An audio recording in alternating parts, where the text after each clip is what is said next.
He's a phenomenal control player. Welcome back, Master Gakarl.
Kanister_MTG is the best Twitch streamer.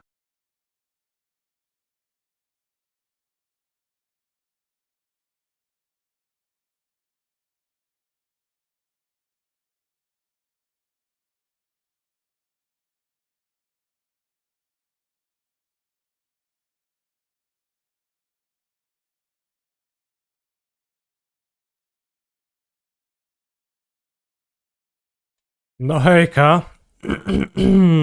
Co tam? Co tam? A nic, no tak myślałem. Welcome. Let me begin today's stream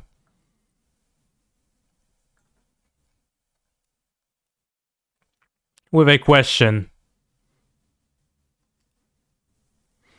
Do you like the Kamigawa channel lens? Do you think they're fun? Do you think they enrich Magic and I guess let's specifically say the format of Modern, although maybe Magic in general?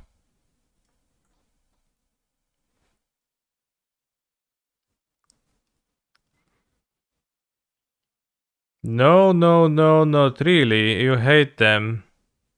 My hot take is they're a worse design and companions. Oh wow.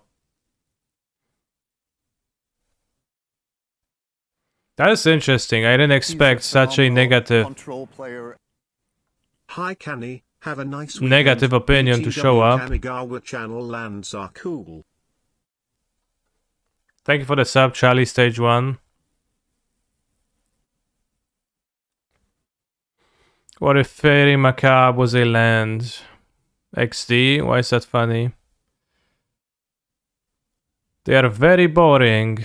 Are they boring? I think they make things happen in games that otherwise wouldn't. I guess, like, it's mostly Otawara.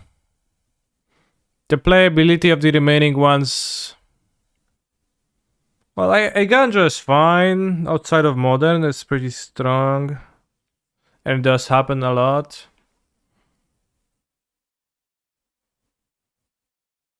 But Boseju may be kinda toxic.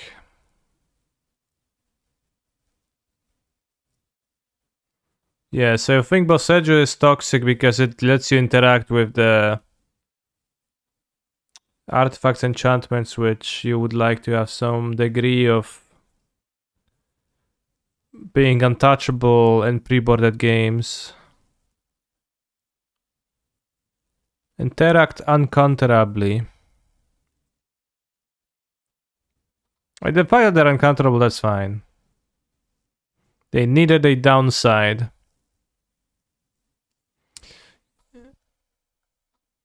Well, if they had a downside like ETB tapped, then you would see 0 of them. Or like, you know, some like maybe Esper Legend and Standard would still play them because they would be reduced down to 1 mana or something like that, but did Boseju really need the cost reduction clause when it starts at 2 mana? Well, they all have it, so for the sake of symmetry they gave it.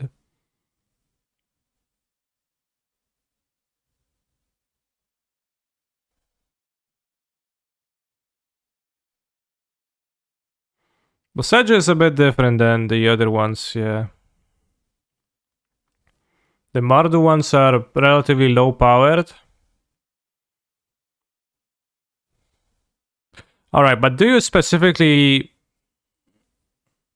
Let's assume Boseju doesn't exist.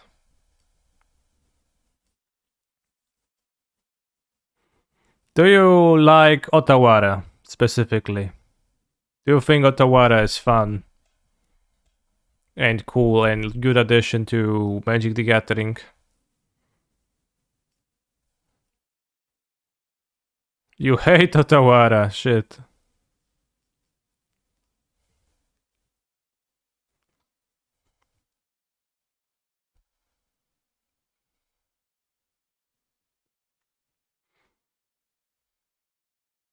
But yeah, Boseju is Boseju.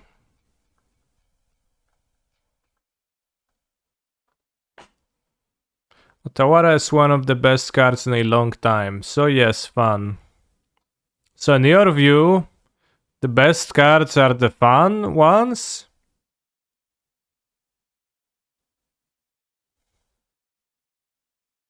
But that means that you're always gonna have...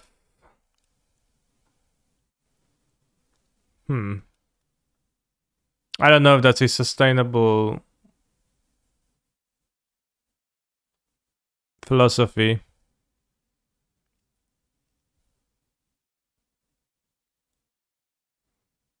I think Otawara is fine when it costs 3 or 4, but it is kinda bad in Esper Legends currently.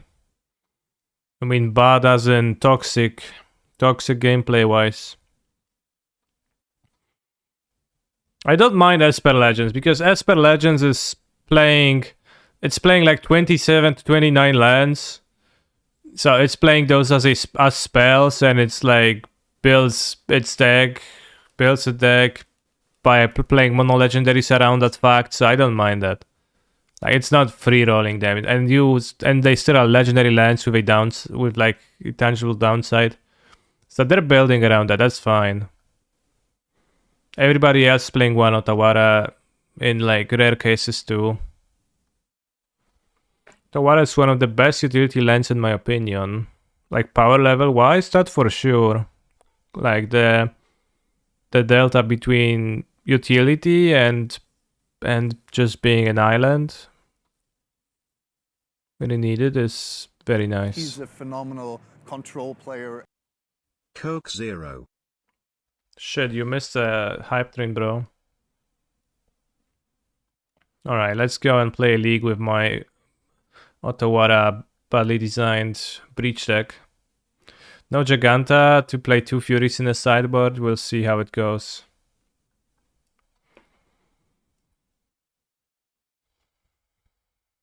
I am cynical about the design because I think it is pretty clear that it will sell 1 million boxes because every EDH player wants multiple of these for their multiple decks. I don't know. I'm not cynical about that. Mool.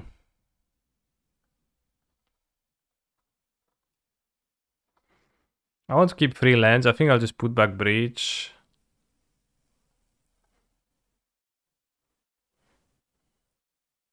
I want to have 3 lands for Saga. They move to 5. I don't know what's their deck, so it really depends. But I want Bolt and like Emery on turn 2. Seems like good play.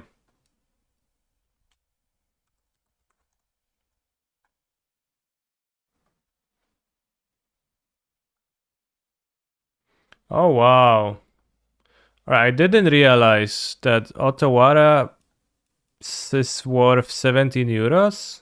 Price turned 17 euros. That's actually quite high.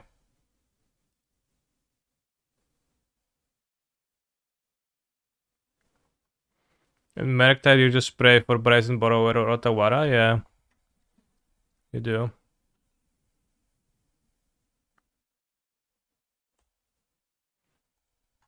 Tapped Breeding Pool, Multi 5. Could be like Rhinos.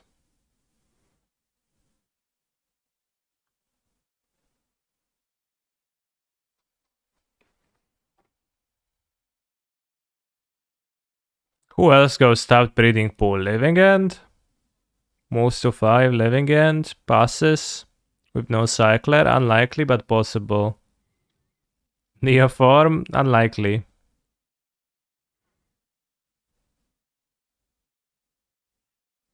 No wonder though, just as predicted, every deck will play at least one of the cycle. Well, maybe it's Ren. I think I played tapped one. Not sure. But I think unlikely that I will bolt something on 2. They would need to be playing Zoo and play a...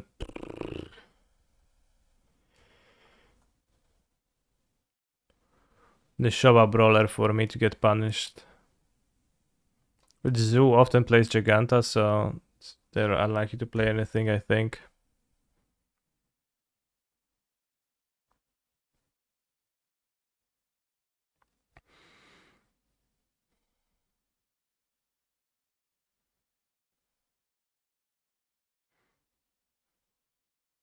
Timur. Boseju. Speaking of...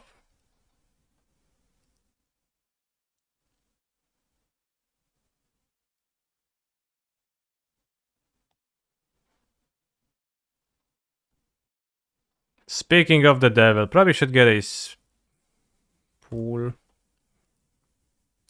Vents, rather. But it's gonna be Rhinos. Has to be Rhinos.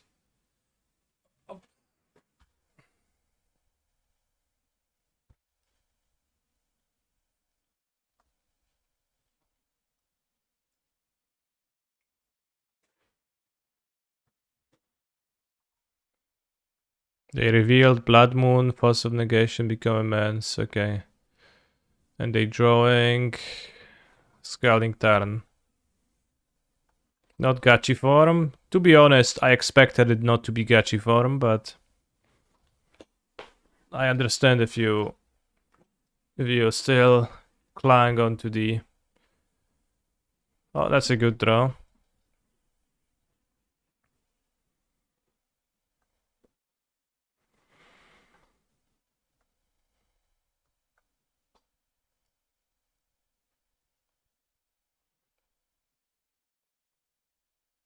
See if they have a Force of Negation. No.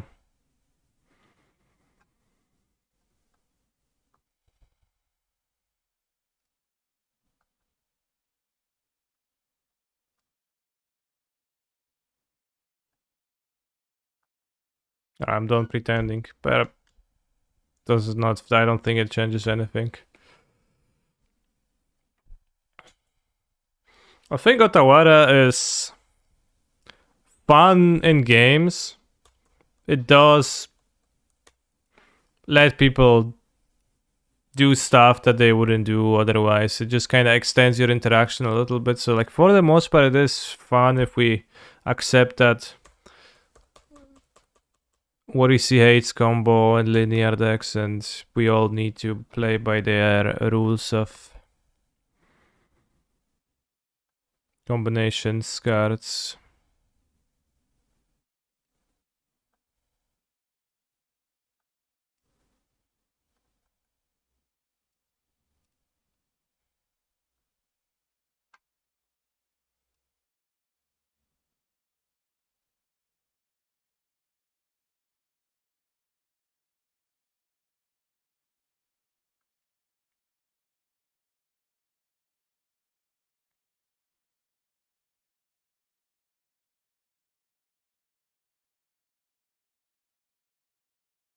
Rough times.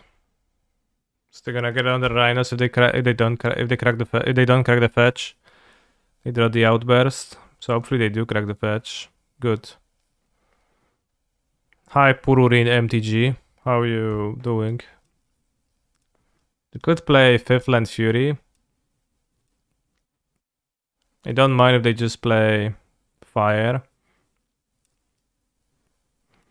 This is a game where Giganta would have made a huge difference.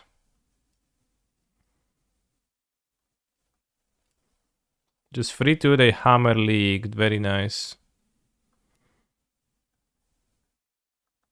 Hope you had a good time in your Hammer League. What base deck will you play in the Legacy Showcase? Well, I don't know if I will play it. And I don't have a deck.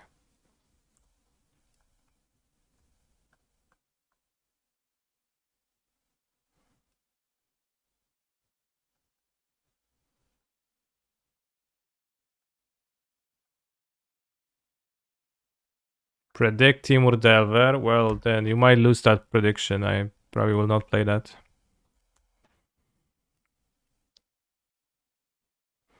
Will I play Super Limited za 1,5 godziny? Nie, idę na piwo wieczorem, to nie zdążyłbym zagrać.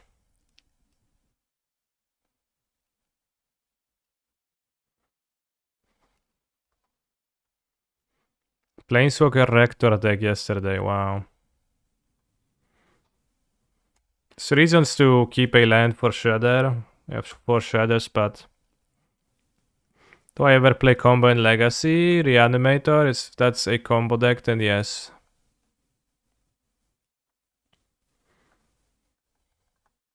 Don't want to lose the Ferry to Fury.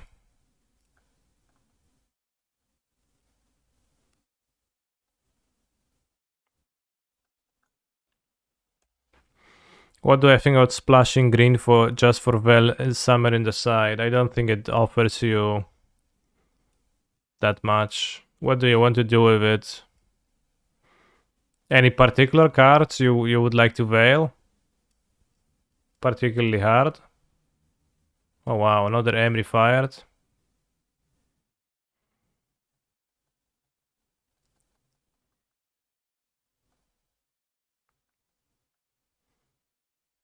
Because in my view, it's clearly not worth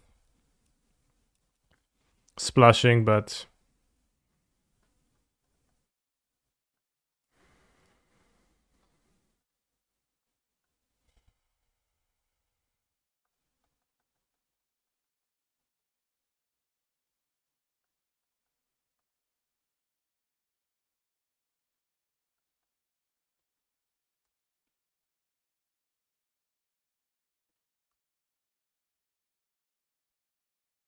Veil is super strong against Scam. I don't think it's super strong against Scam when you're splashing a 4th color for it, because Blood Moon is the biggest problem card. So I think you're not actually improving in the matchup if you do that. Well, let's cycle if it's 9 counters.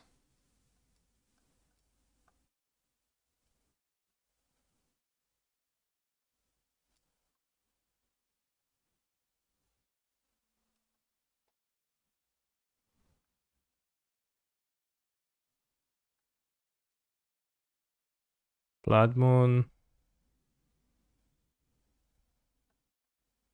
I don't know, Monkey. 5 to face. Why not?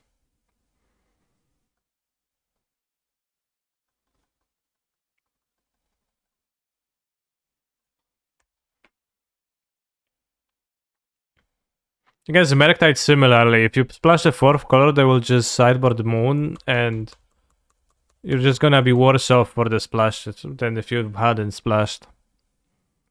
Just trying to find a way to beat Scam. I have 2 Furies in my sideboard in an attempt to make my deck better against Scam. Although that is not really necessarily all that good.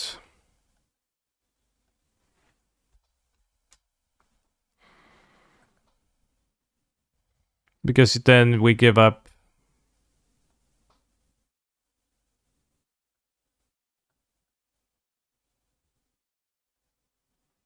a companion for that, which is kind of a wash. Ragavan Dash wasn't just Allega's correct.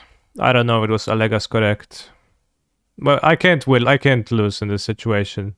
I did dash my Ragavan. Then I replayed it to bounce my opponents a little bit more.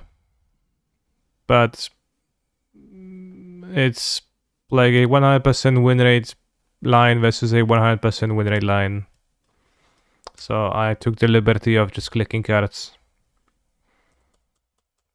So it wasn't really correct because it couldn't lose. And the other player also couldn't lose, so... Damn.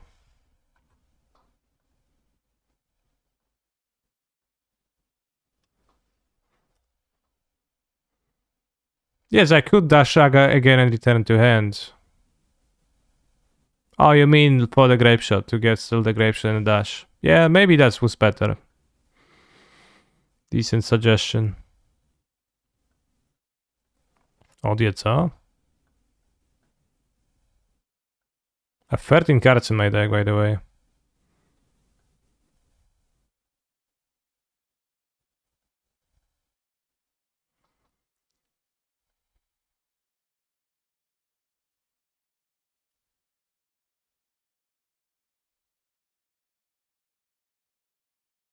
Masz kurwa bolcika.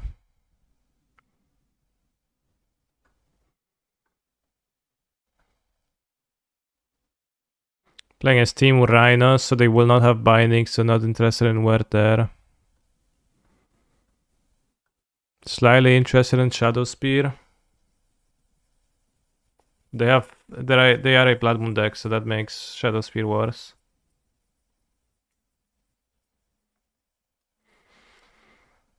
It's got bolts.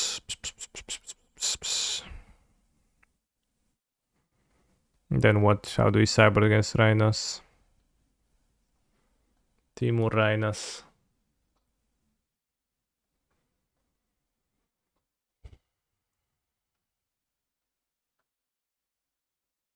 Can Holy Heat, have 2 heats. Keep the station combo. Fury seems okay if they're going to try to endurance a bunch. I don't like Fury. The 5 mana option takes a while to happen.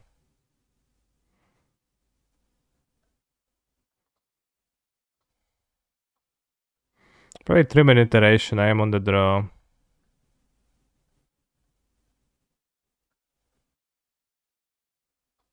think 2 heats seems like an okay amount. To catch up against the Rhinos sometimes. Moxamber is poor with explosives on 0, so let's go trim 1 Moxamber.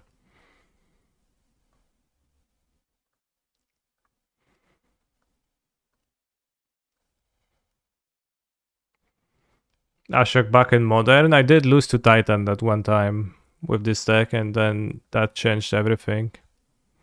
The Sand's good combo, but it's only 1 lander, and I don't think that's reliable against Rhinos. I think there's many six card hands that are much better. Isn't the combo weak post board? I think it's not weak. No.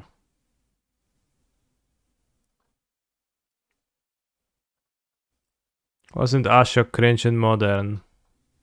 Ashok is a strong. Hey, I kept the wrong flash, doesn't matter. Ashok is a strong hate card against Amulet Titan. Always was.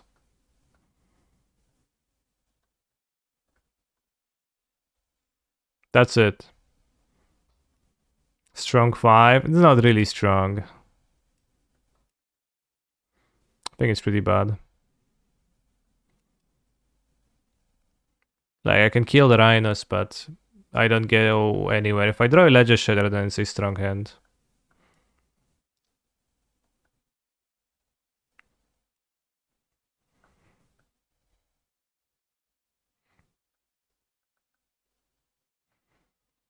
Alright, let's show the guy. Shatter is a plan for.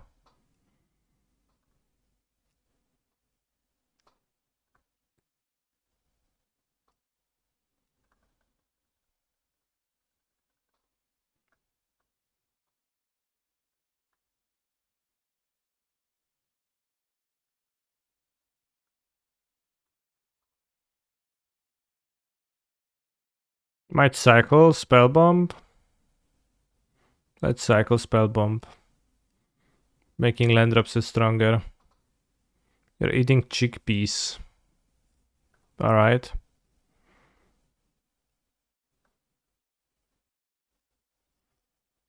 I play the Shredder, I think. It's not ideal, but...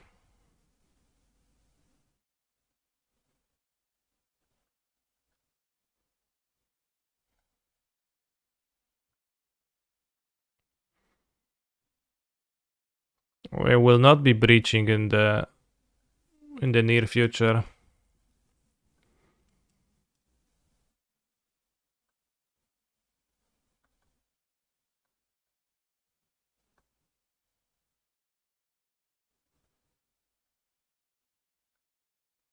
think I cycle. Maybe not. Maybe not for Emery, but I think I do cycle.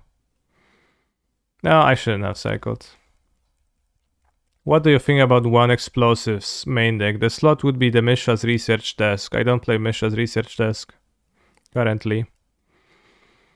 I think One Explosives main deck is a card one could play. But it's not a card I actually want to play, so...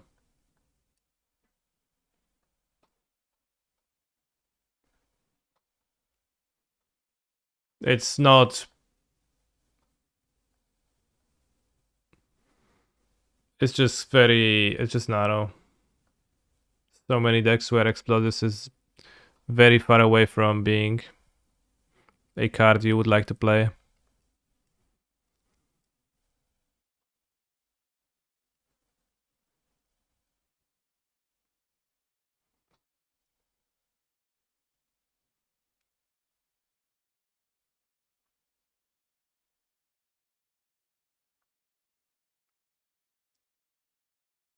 Ho ho ho, what to do now?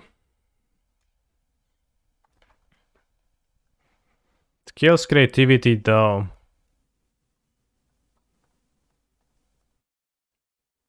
Well, again, it's narrow.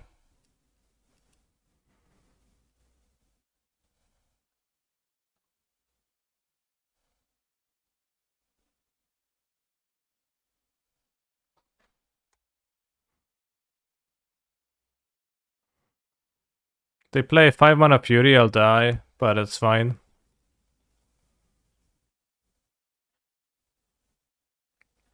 But yeah, Explode is a good card against some archetypes. Therefore, I think it's good to play it out of your sideboard against some archetypes. That's it. Any official comments from you about the list of all-time best Polish players published today? Do you have a link?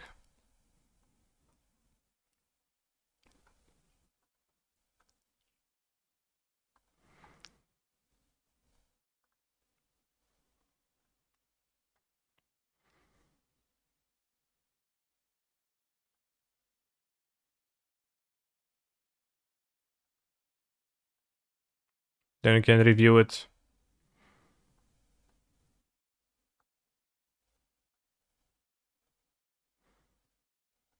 They probably would have played a Fury over Blood Moon last turn, I believe so.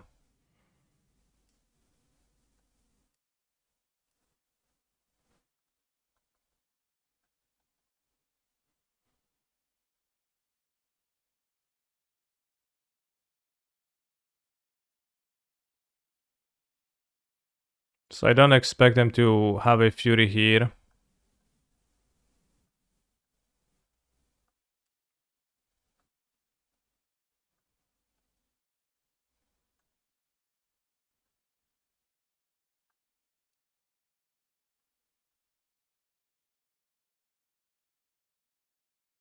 He's a phenomenal control player.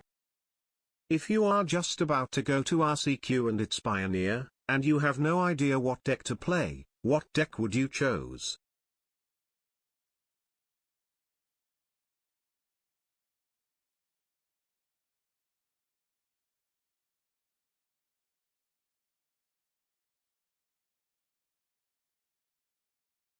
Thank you for the sub. I would play...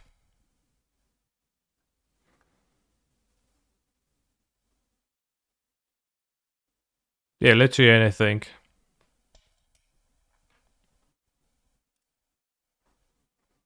I hope that helps.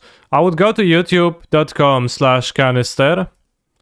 I would watch a Pioneer Lotus Field guide video. I would internalize the messages included in there.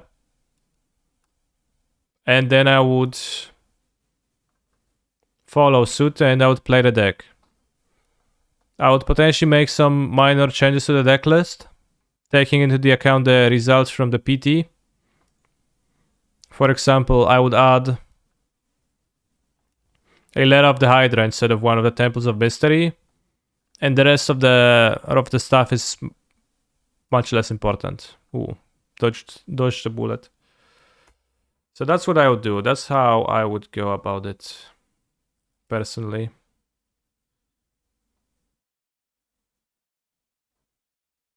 A tej listy graczy nie ma gdzieś nie na Facebooku?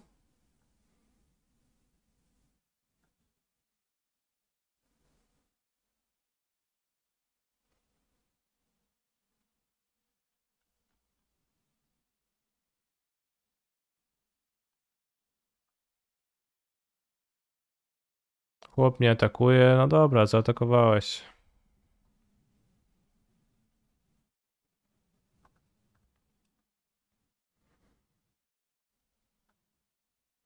I think we can win.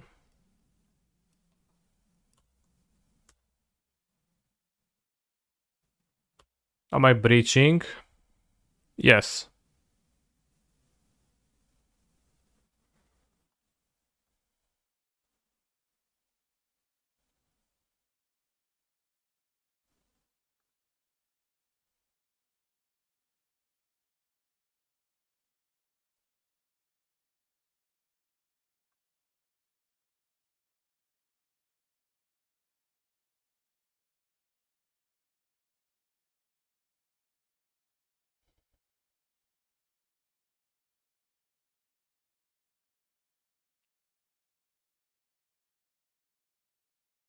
I am even stationing.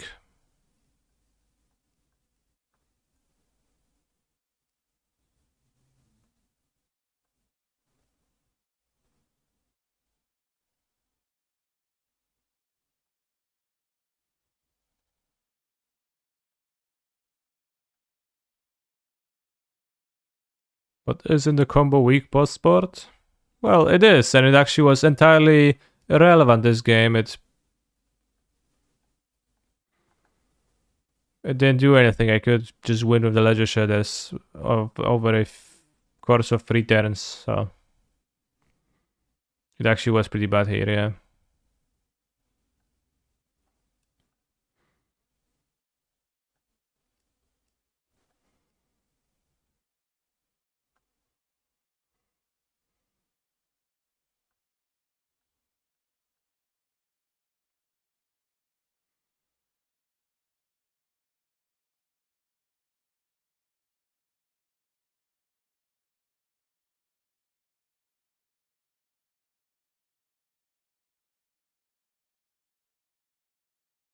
No, don't sack station itself.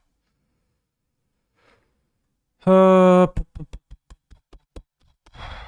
the combo is a bit weak to many of their interactions, but I think in some games you can just kinda...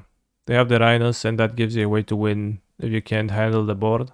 And if you can handle the board, then you just cast your explosives and shredders and Emery explosives and they can't win. But I enjoy having a way to get there if things are not coming my way. So I do not board out station, and the alternative is just to have, what, unholy heats, bolts against them anyways.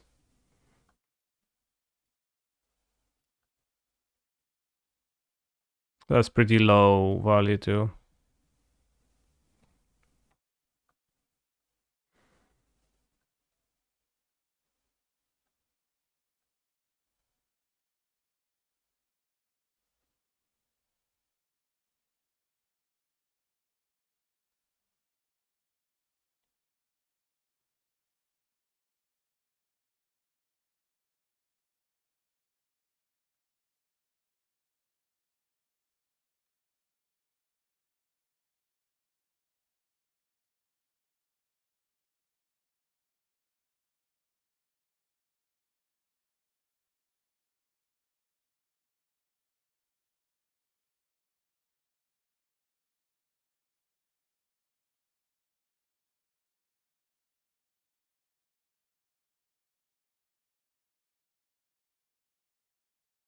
It is the Amber. I just made sure that it's not exiled randomly for no reason before I fully melee up my deck.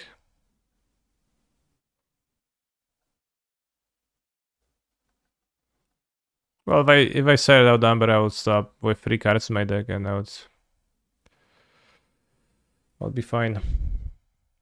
But that's why I stopped.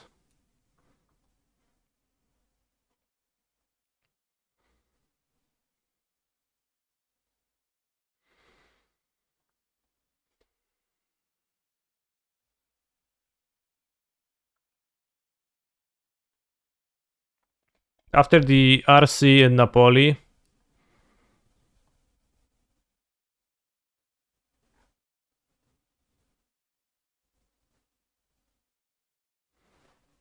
there has been a community crafted list of best players in Poland has emerged. Which, the entire post is in Polish, so I can't really... You won't really understand it for the most part. But it has me at the top, so that's pretty good. Do I think the deck can afford to just run a single Amber? Yeah, post-board. Maybe you can just play single Amber, yeah.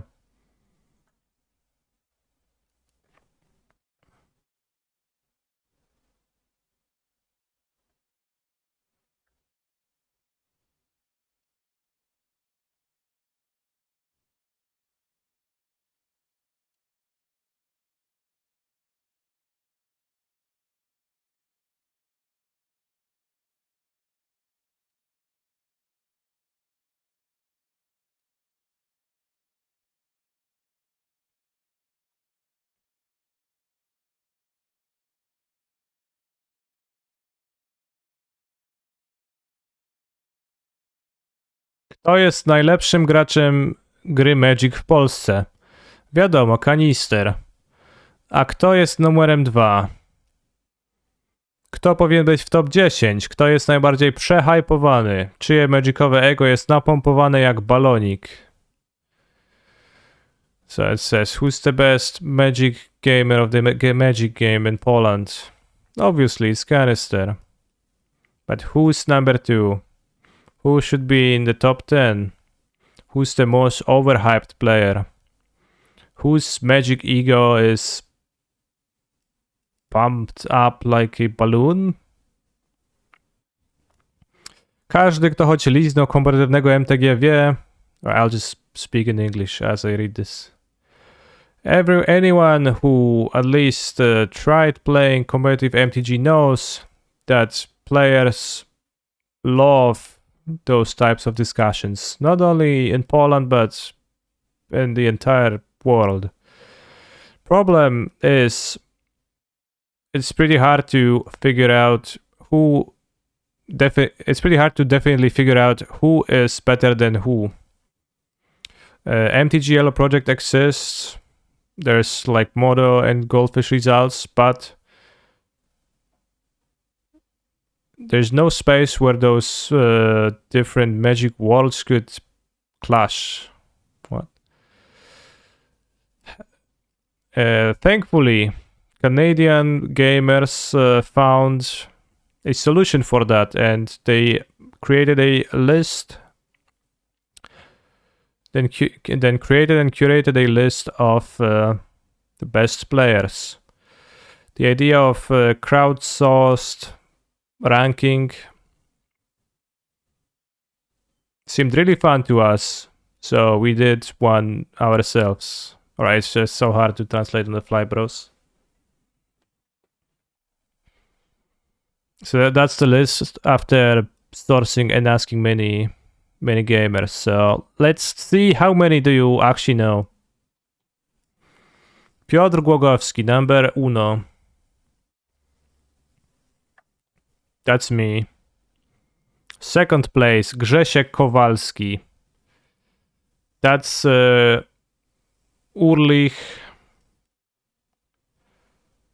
Kowalski, the other MPL Polish player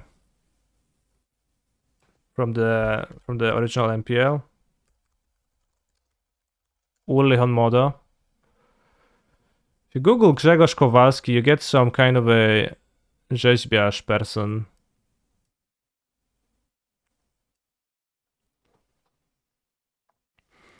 Radek Kaczmarczyk is a player that we probably don't know internationally. He did play a few Pro Tours and shows up on Modo a little bit. On Modo, his nickname is Niedźwiedź. You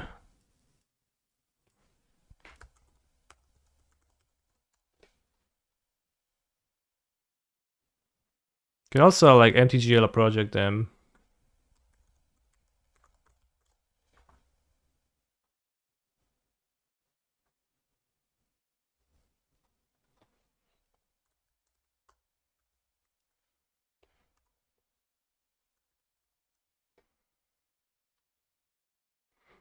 $1,700 ELO. I thought it was a needs wheat joke. No, it's Niedźwiedź is a bear in Polish. Alan Andrzejewski, on Modo known as Sknerus McQuatch, which is actually Scrooge McDuck in Polish.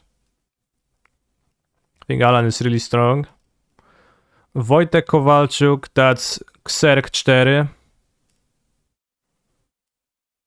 The list is pretty like foreign for you. But this is Xerk 4. Wojtek Radosz is going to be Laplacian. Tomek Sodomirski is Sodek. Maciej Janik, also known as Duo Funnel on Modo. He's mostly playing limited nowadays and not very often on Modo. And while he was a PT player, I don't think he was very recognized internationally. Doesn't play as much nowadays, mostly Flesh and Blood gamer.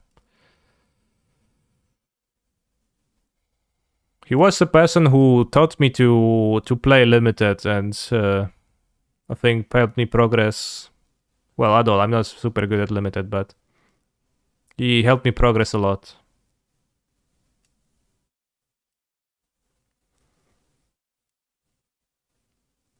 What a shit teacher. No, bro, he was a great teacher. I was just way down. So he teach me a lot. Just there's limits of how much can you. This is why I lose every PT limited game, bro. Bro. Bro.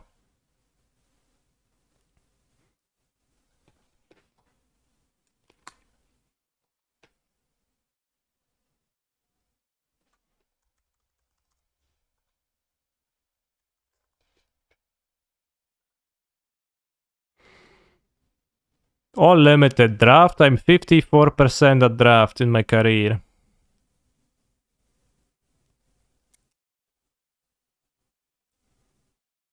Who's the worst player in Poland? Well, we're gonna get to that.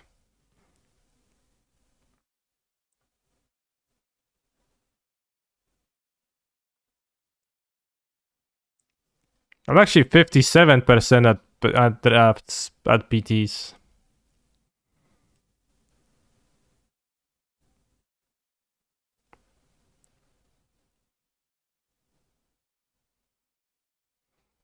But I think I'm 40% at drafts at GPs or something like that. 46, 12, 14.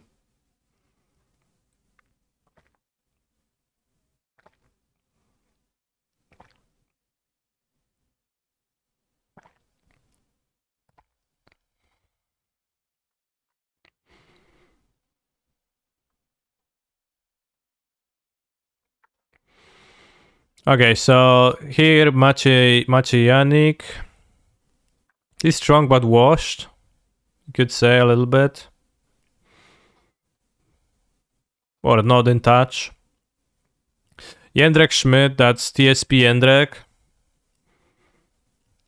To be fair, on my personal, because it was crowdsourced, like lots of people, I think everyone on the list was asked to rank the players in order according to his estimations, and then this is like averaged out from those 21 lists. And I had Jędrek quite a bit lower than that, because while Jędrek is my friend and he does have a presence of like a player that's allegedly strong, I don't know if that is really true.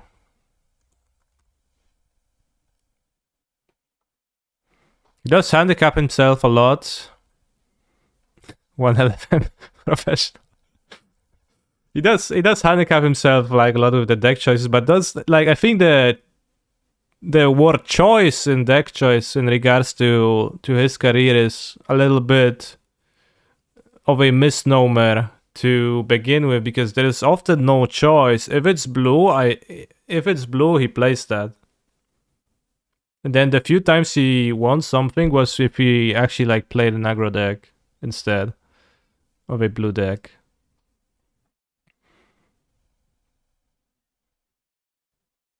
Grand Prix Birmingham Modern 8-5.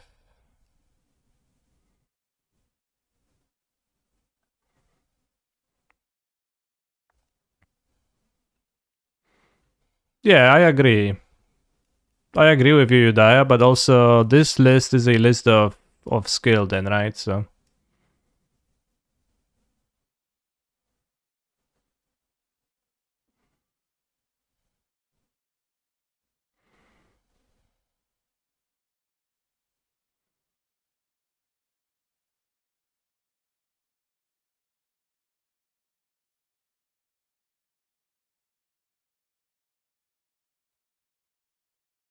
do I think Poland is top 3 countries with best MDG gamers in the world?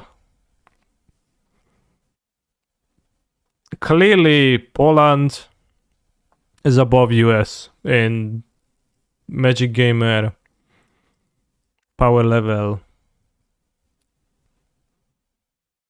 estimation, but like US is maybe what, like 7th, 8th? Who's the oldest still playing Polish pro? Oh, I don't know. Like there's some people who like you can still sometimes see at a tournament, but it's like really, really rare. Janek Pruchniewicz. I don't think he has. I don't know of any model accounts of him. He's not playing super much, but I think he's a solid gamer.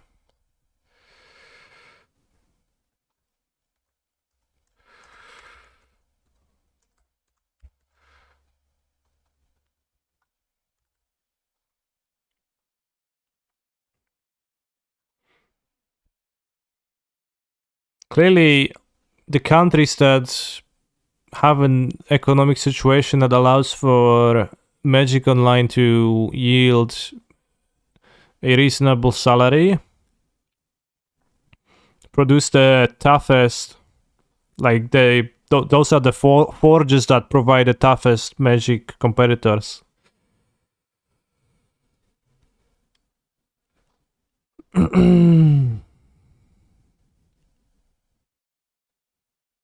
US and Japan lucky number 1 and 2, not necessarily in this order. Oh yeah, Japan is always a bit disregarded because of like the Western bias, because of the language barrier. You can't always communicate with them fully to the same extent as you can with other people, so you just kind of forget about them. But it is true that Shota is like probably the best ever right now. And many others, like so many others, and many that you just like also don't know. But I never I was never really able to like exchange a thought with Shota, for example. Or I guess never tried to either. So it's probably true. But I don't know, the US players, the US has the advantage of being big and like, you know, so many of the like, I don't know, I can say Reed Duke is from there, but also they like get the minus points for the like second league loud players online, which drag my estimation way down. And you know,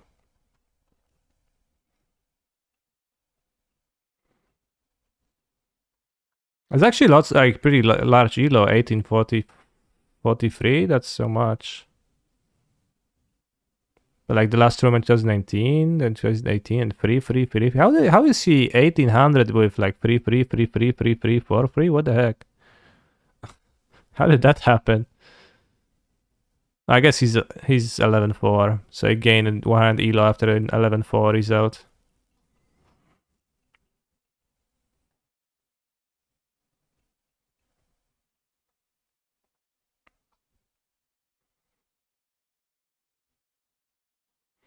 Bartek Skorupa.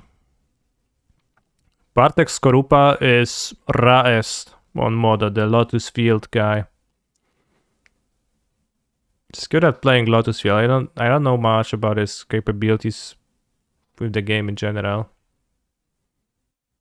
Outside of that, kind of a one-trick pony. It's always harder to evaluate a one-trick pony.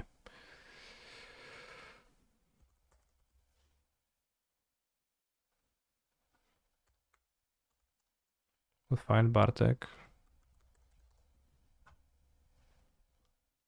1545. 1411 at GPs and 05 professional.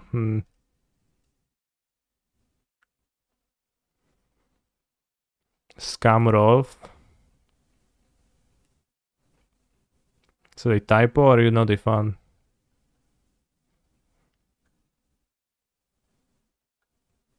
Maciej Jerzyna. Maciej Jerzyna plays Modo, and Maciej Jerzyna won there was a tournament on Modo where you could have won like 4 times of each card available on Modo. He won that. But I don't know much besides that. Piotr Szyński is a gamer who plays at GPs and PTs sometimes. He's kind of quiet, but like often at high tables. He qualified for PT Philadelphia and missed his flight. Like, or rather not missed his flight, but his flight got delayed and he like arrived on Saturday in Philadelphia for the PT, so he didn't get to play. Piotr Wiktorzak was Piotr Wiktorzak was a member of the MPL for like a week or something, like literally a week. I don't remember why, what happened. But there was an empty slot in the MPL for a week before like the new season kicked in, and he like got there. But then he didn't play in anything.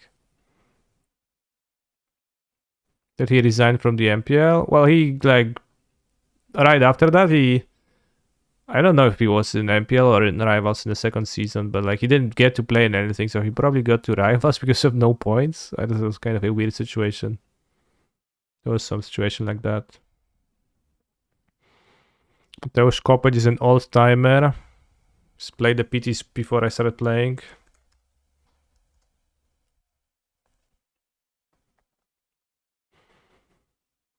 $1,700 ELO.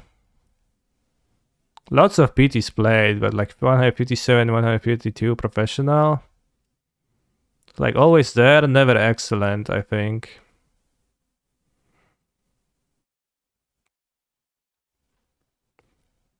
Like he occasionally plays some tournaments, but rarely nowadays.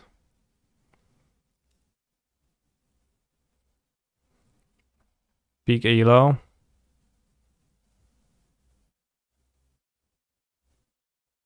Alright, he had 2000 ELO in 2000.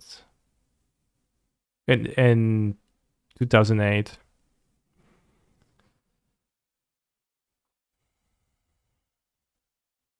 I mean, 19 is like a decent amount. But mostly 1800. Then Fallen.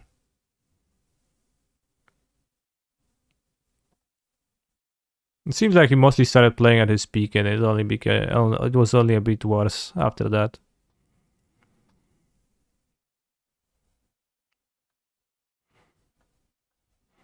Filip Wypychowski. I'm not sure if he's gonna be on MTG ELO project at all. 2018, 1589. RC Naples, RC Sofia, Grand Prix Barcelona, Grand Prix Kraków.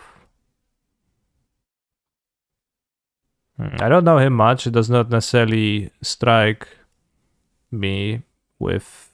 It is not necessarily awe-inspiring to see this. My ELO rating is 1515. Am I good? It's 1500 starting ELO, so. Przemek Olszewski, that's if you spend lots of time in this chat, you are assuredly accustomed to seeing Olsen numbers showing and saying some obscene stuff. 1211, 1561, 245453 in Grand Prix Brussels Pioneer.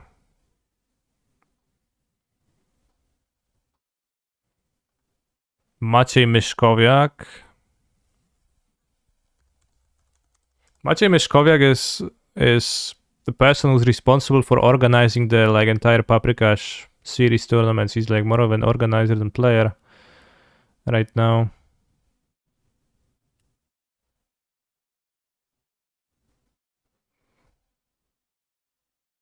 What's the context of this list? It's the list of the Polish gamers ranking each other. So I was just asked by Zerk in the chat to react to that. So most of you will not know, like probably, I don't know. If you play Modo, then like you probably know the top half of the list from their Modo names if you're given their Modo names. And you probably don't know much from the bottom half. And Przemek Wołowiec is allegedly someone who was playing the PTs before my age. But last tournament is played in 2013, and before that it's Pro Tour Geneva 2007. So it's some kind of a dinosaur. Lori Vouvois is not on the list. Lori, it's Michał Lorenz. It's 10th. Is there going to be a ranking for the worst player too? No, that would be probably kind of bullying. Would like degrade to bullying for no reason.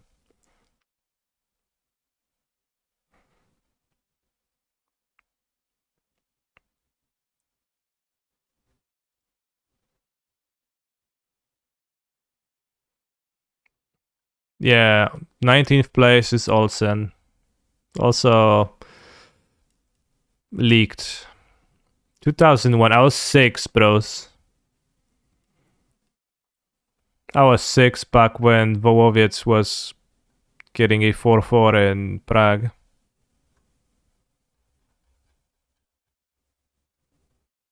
Although 1962, like, that's a lot, but this was just,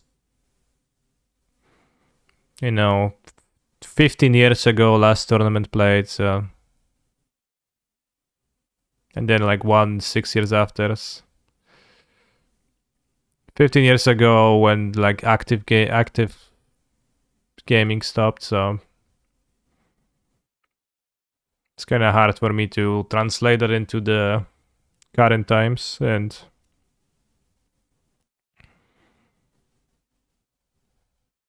yes, there is no elo DK, so if you get there, you just kind of stay there. Are there any other really good DK rap mashups like this one? Oh, there's plenty.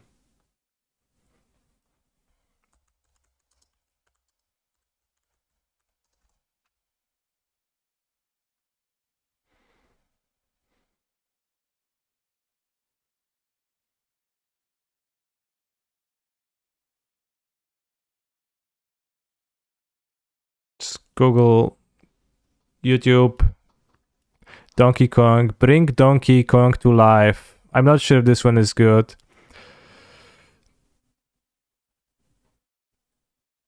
The only thing they fear is Kong.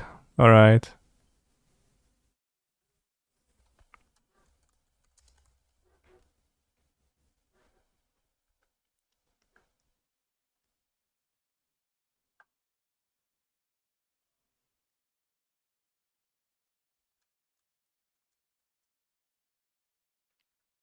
Let's find out. 3 hours of relaxed Donkey Kong music. Let's go Donkey Kong mashup. Funny. No, funny was a bad word to put. Smells like Donkey Kong, new DK mashup. Alright, let's play around. Let's play around.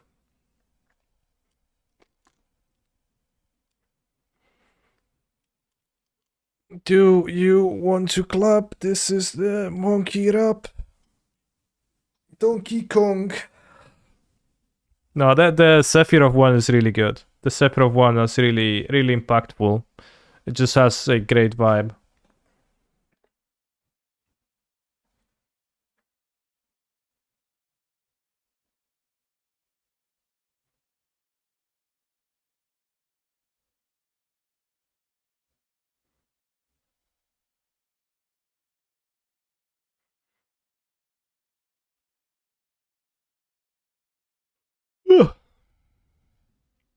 Can you tell us the list you submitted?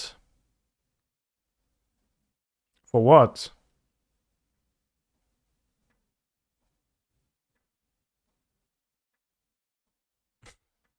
Yes, but yeah, I can, but what for?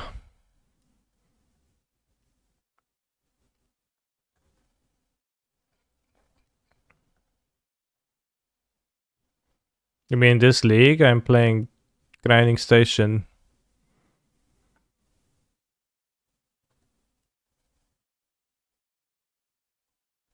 Oh, the list of rating. Yeah, I did put myself at first because I don't know.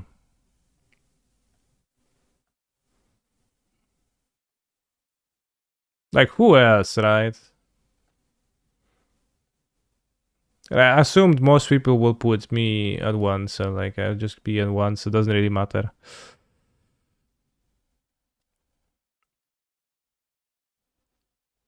Was Zerk on this list? Yeah.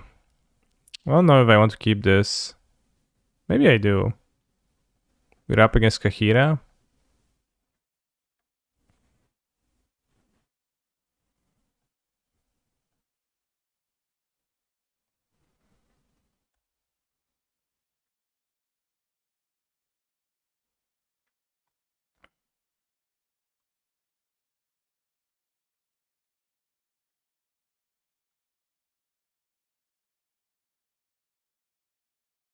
Chalice of the Void. Oh. What the heck? Heckeroni macaroni.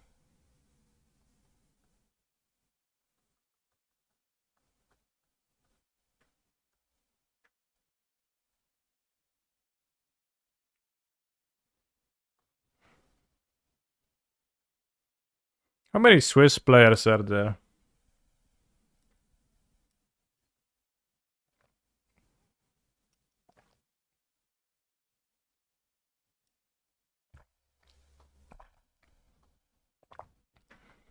Maybe like 8. Enough for a draft. It would suck if your country only has 7 players. And you're like, damn, I would like to play draft. And then... shit. You can't.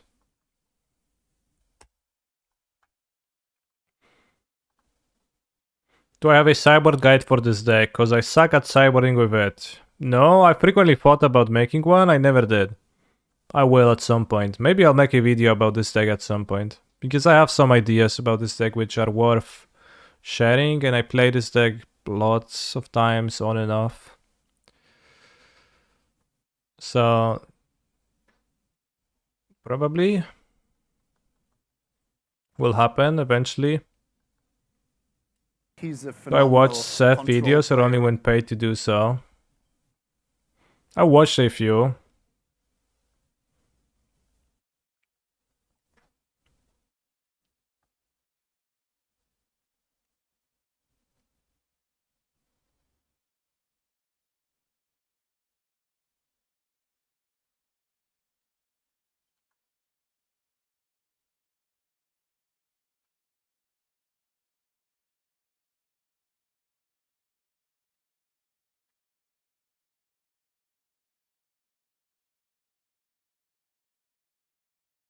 Pocą się oczy?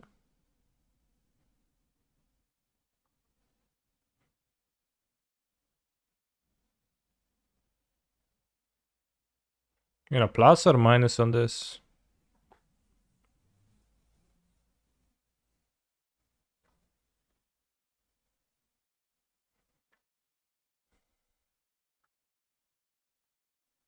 Charleston one's not a big deal, I guess, for me. I have a second station, so I'll deny them a draw.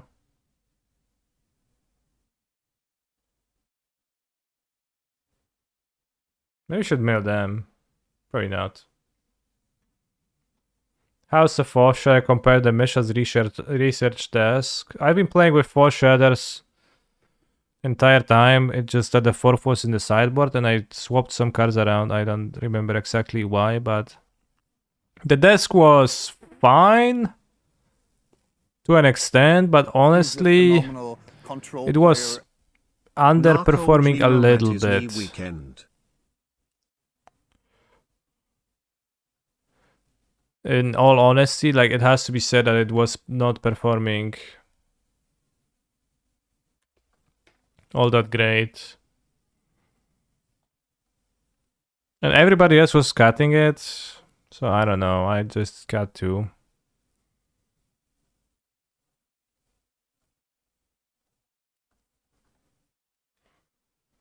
Thank you, Duo Funnel, very much for the sub. Very based of you to support my stream.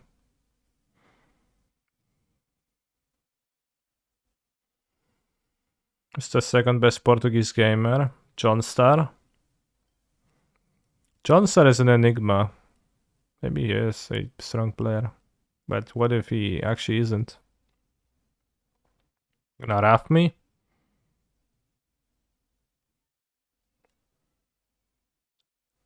crazy shit.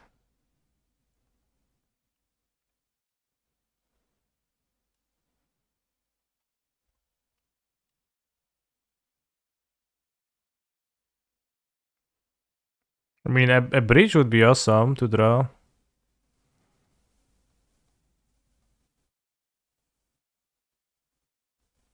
What was my draft record in the John pod? I went 1-2. I think I was a bit unlucky.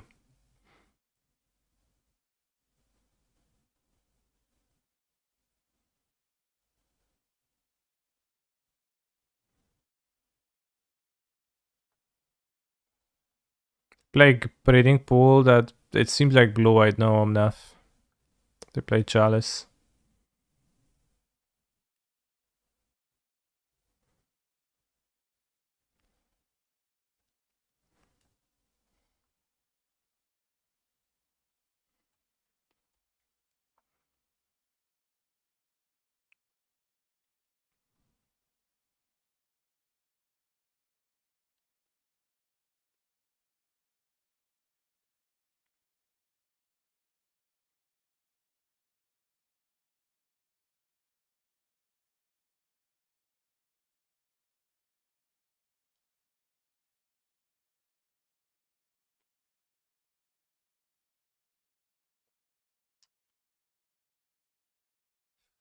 Well, if they just counterspell my iteration, that's horrible.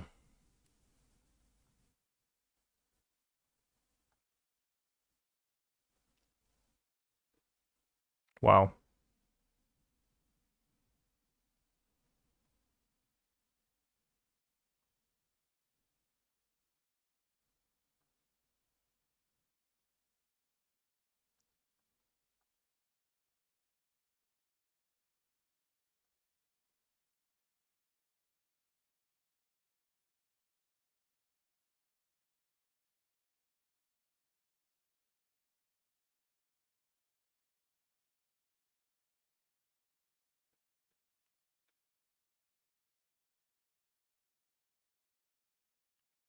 The reason not to attack?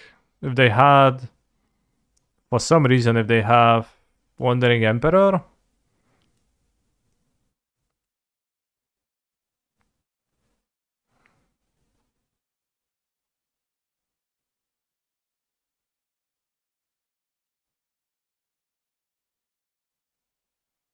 I don't know. I don't think I win with damage.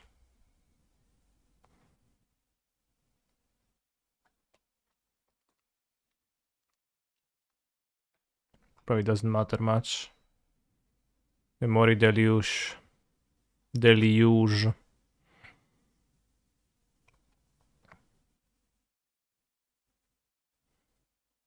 Next turn, I go to Fairy, Breach, win.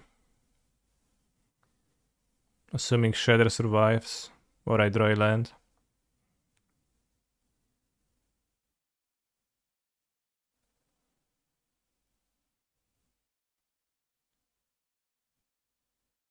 Sure. I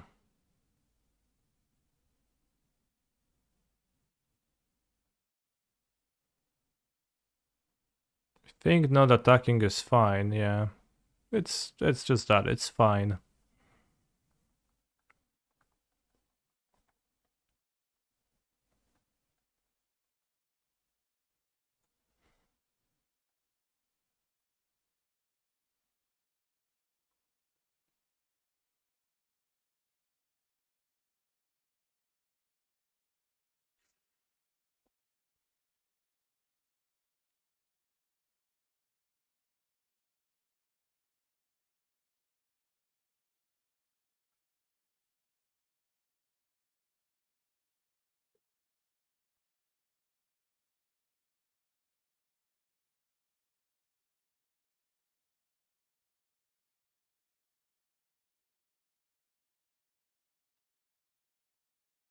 So I want to mill to Mox Opal before playing a legend.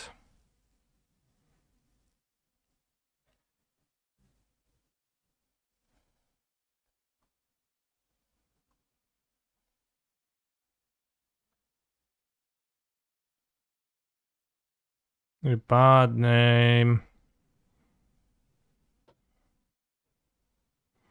Shot to the heart and you're to blame.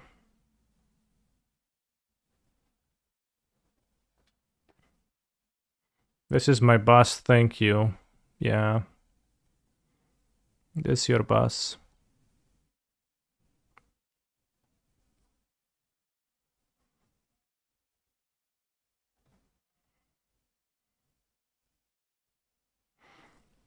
Imagine actually playing Magic instead of watching Canister play it. Yeah, it's crazy.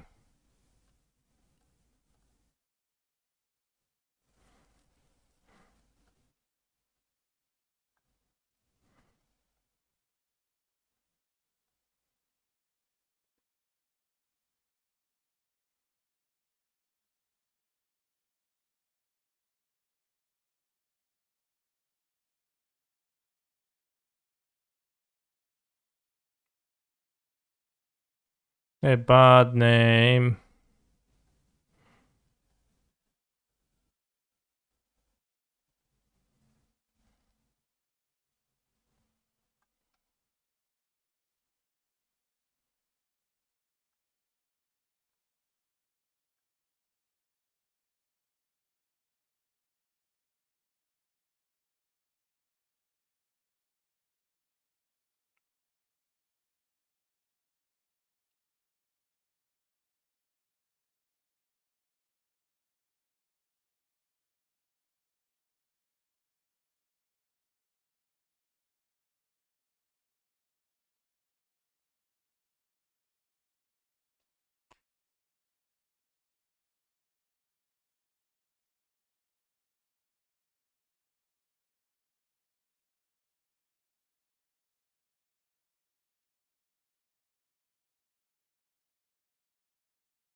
Shit. I forgot.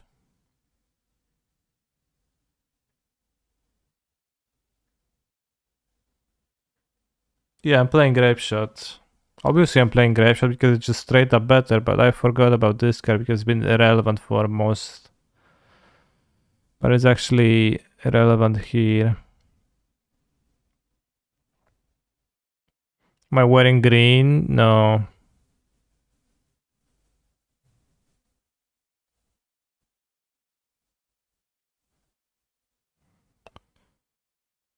Oi, oi, oi. How I have 19 cards, so I can mill them 6, 7, 8 times.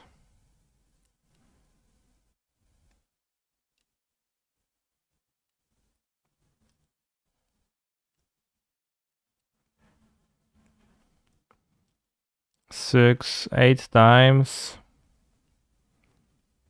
In 8 times. Play Raga Vas Bm. Sure, bro.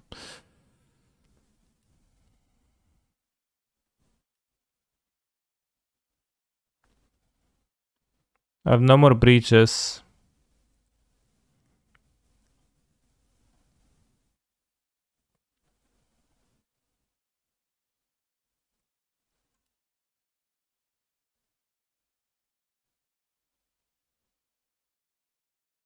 Unbounded loop detected. Automatic decision for triggered ability for grinding station reset. Huh? Unbound loop? Where?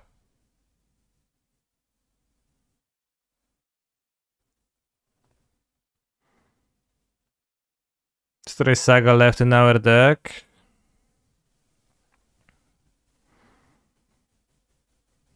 No.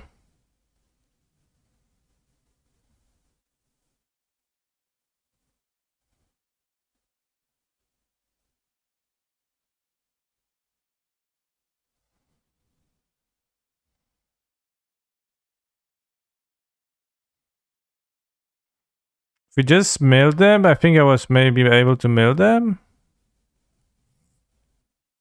If I hadn't wasted the one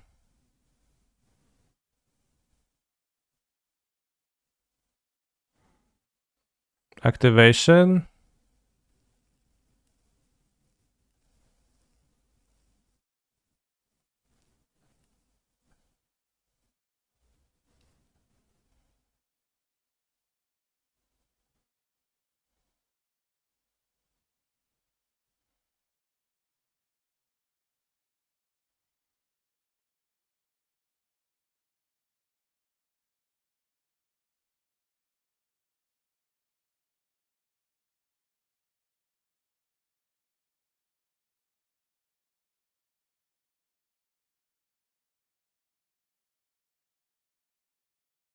Nice mill deck. No, a nice mill deck, yeah.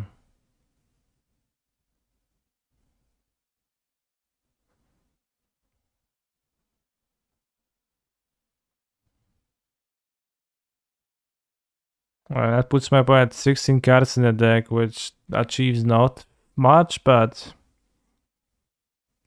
trying to mill an opponent with 35 mana on board.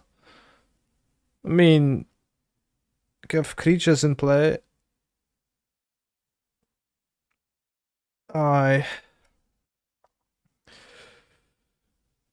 Aye. But I should have, of course, done. I, of course, shouldn't have done it. I just didn't realize the Chalice is in play.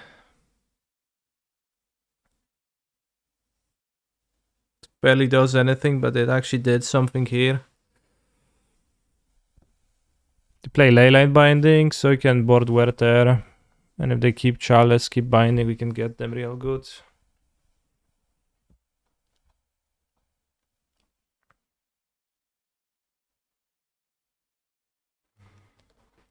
Chalice is short for Chalice of the Void. Okay.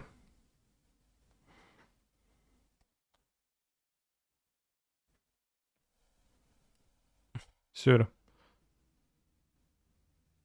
They play Ren. Okay, well.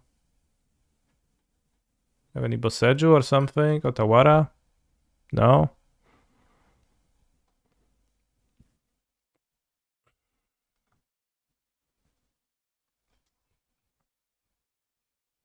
No, they had Otawara, I didn't notice.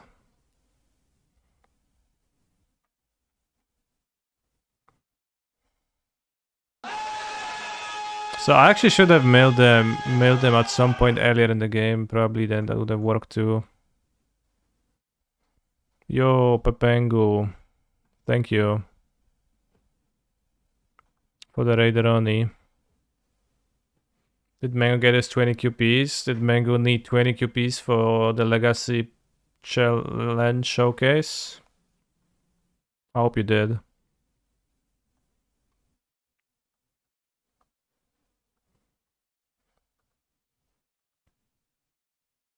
Chalice deck, let's cut considers.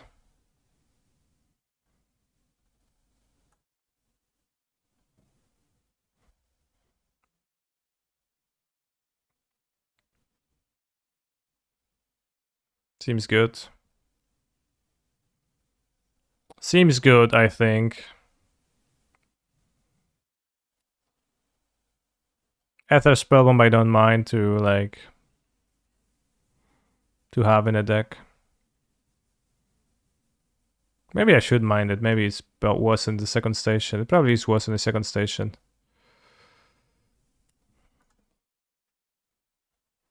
This song slaps. I think that's what you say when it's good, but it's a good one. No one of the raiders know. Yeah, they don't actually. They just post Pepengu emotes.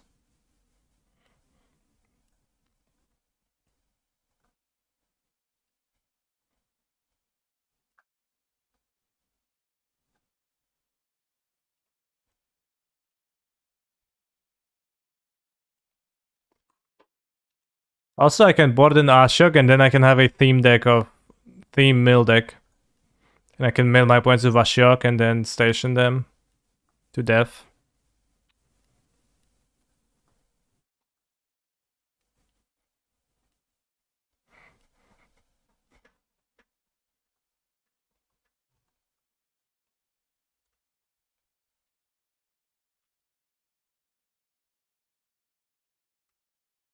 He got his 20 QPs, Pog.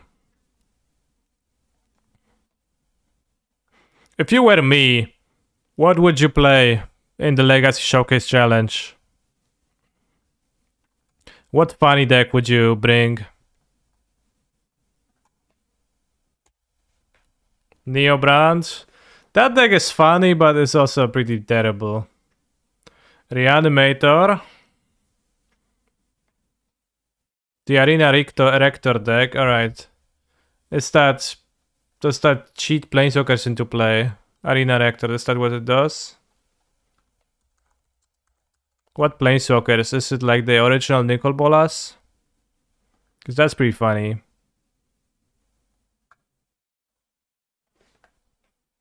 God Pharaoh. Okay, I guess that's better. Assume it's this deck. I untouchable.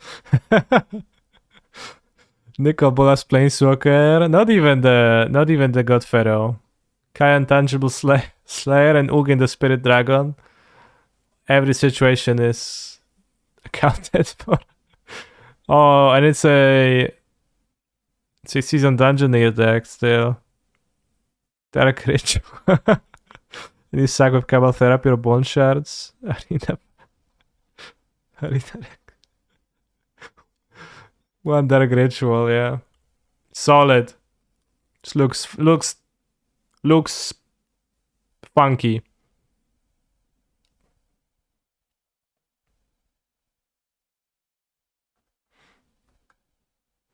Is Nicol Bolas Planeswalker better than God Pharaoh? God Pharaoh can make them discard, right? God Pharaoh has like -2 Mind Rot, something like that. So that seems valuable against combo. To have a Planeswalker against combo.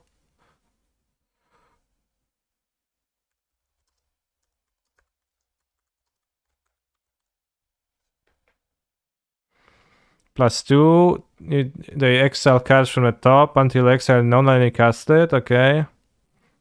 +1, each opponent exiles 2 cards from their hand, yeah. Season Dungeon is legal, right? Yeah, it's in that deck.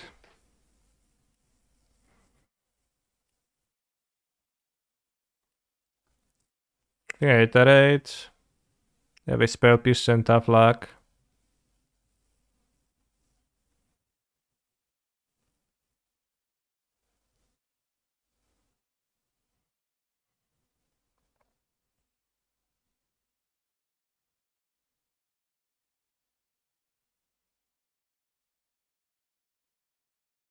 Donkey Kong. This Kong has a funny face.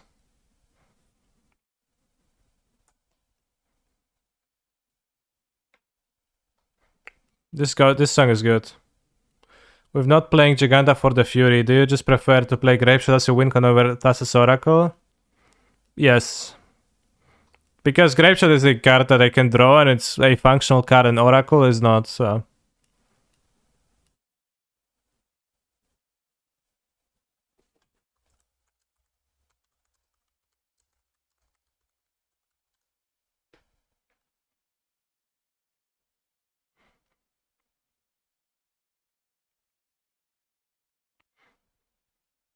Peanuts, pineapple smells. But I'm not sure of cutting Giganta for the Fury, it's just kind of trying stuff out.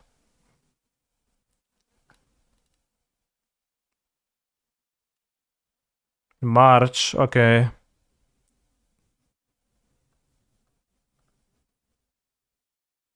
Do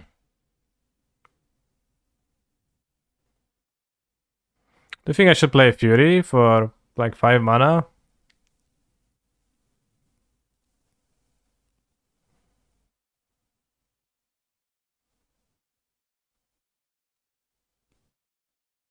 Or should I attack for 1?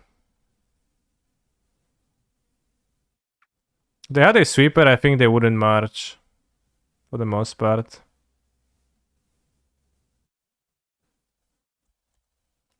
It just seemed like a good opportunity to cast this next turn. It's gonna be the construct, so that's kind of naturally good against the sweeper. Lots of damage. We can't connive. If I could have connived, or if I didn't have the saga, then maybe I would hold, but that would be kind of weak.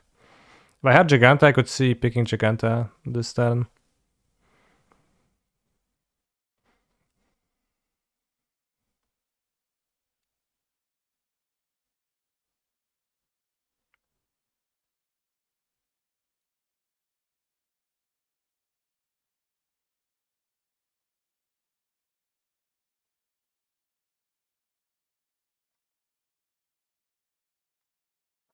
Nice.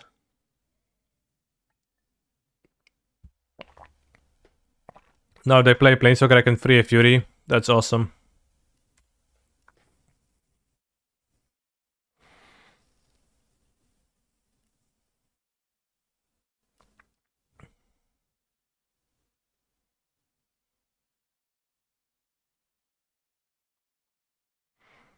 Check cast iteration. I have 1 free mana. I think I should.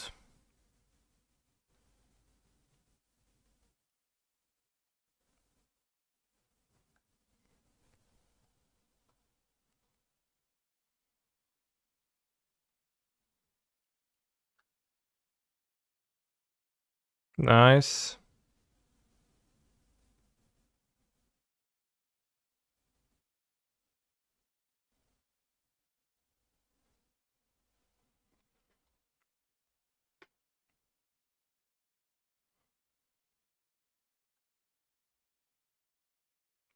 Do I think Grixis Shadow is still a good deck?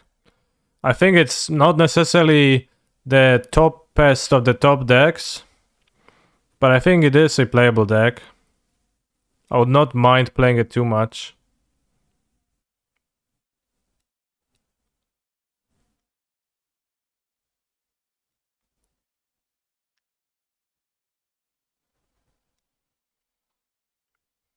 Also, ja się nie wiem, z czym się czaisz, ale jak się czaisz, to powiedz, a nie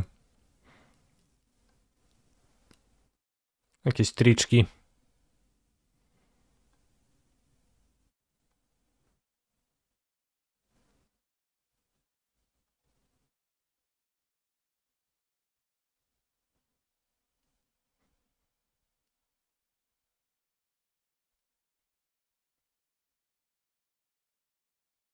What deck do you think is currently better?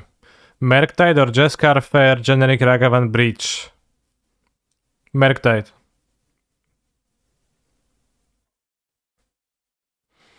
What should I play at Prague Chat? Creativity that I've never played before, or Hammer, which I played back when it was a Ludus deck? Well, is there an option to maybe actually play some games before? Or is that not an option? Because I would play some games if I was you. If I were you. What's Shadow doing better than Merktide? Yeah, exactly. Not much.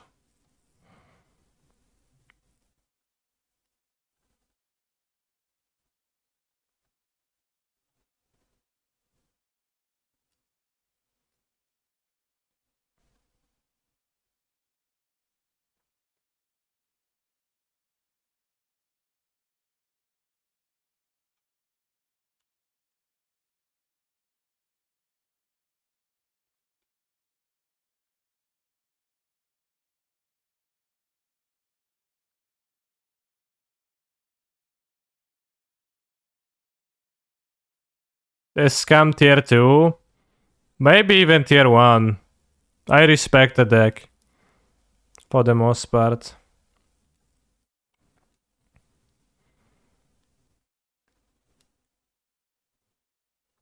What do I think about Fair Breach? Breach, Blue Red or Jeskai version? I don't like the deck much. I think it's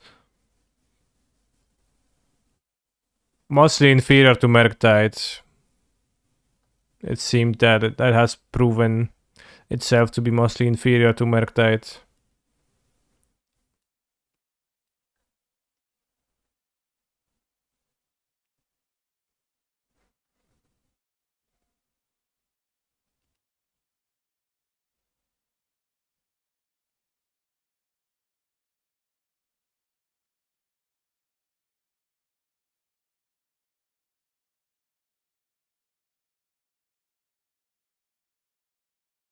You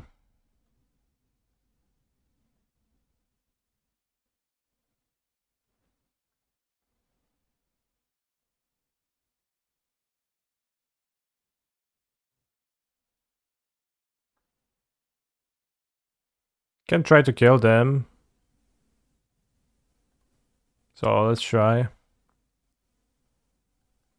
There we can pierce a counterspell or a charm.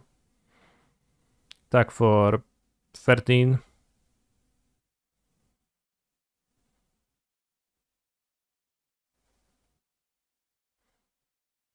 This looks so awkward.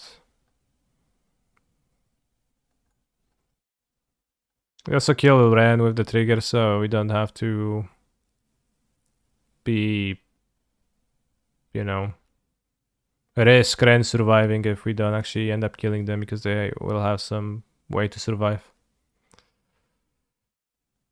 Any creativity enjoyers in the chat? Thoughts on Fable in the deck? Yeah, that's a great idea. Should make for a good addition. Did you think of it yourself or did you see it somewhere online?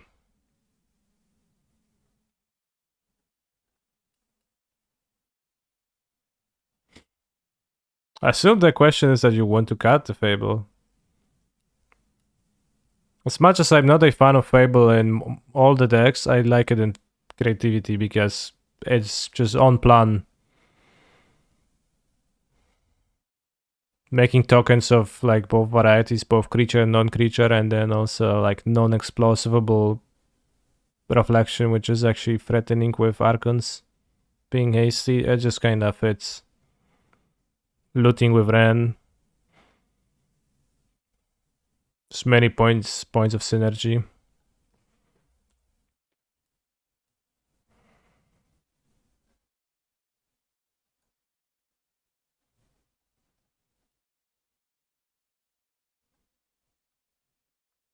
Oh, I'm hacking conniving.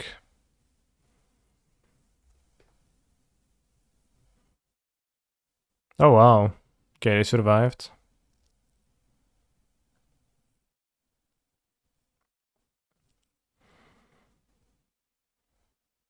Hi, Esther Canister. Among all MTG players, who would you say to be your best friend? I don't know.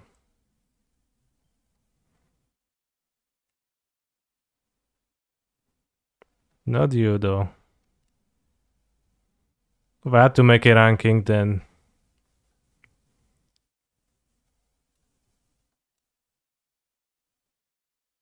Olsen would not be top 1.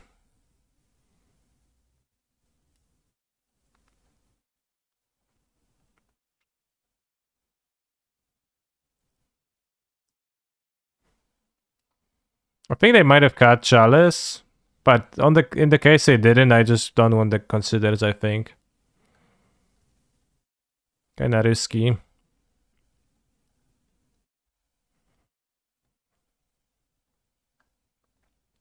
Ren and 6 and Fable Disc is a combination for sure. I'm thinking of cutting Indomitable Creativity in my 5-color creativity list. Thoughts? Wow.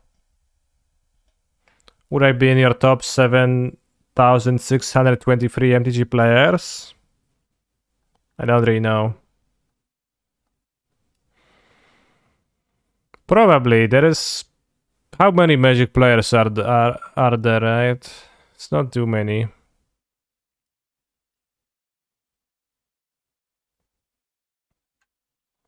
Any consideration for bringing Needle for Boseiju and Planeswalker? Consideration? Yeah, but I didn't. I don't think I like it. Probably shouldn't have played the fetch. I should have played the Steam events.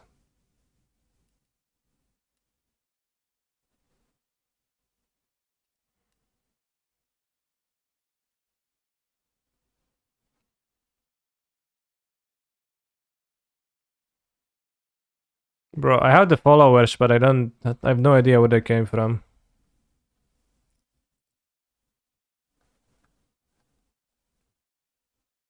Oof, no March. Bots. Chat, please type the Mr. Destructoid emoji in the chat if you're not a bot.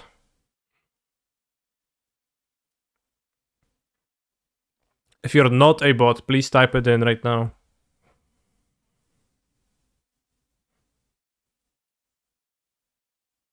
No. Did you know that Twitch Other Perils actually got invited to the PT in Naples, once again proving that cancers chatters can play Magic? I didn't know that. But also, it's not a very common chatter, right?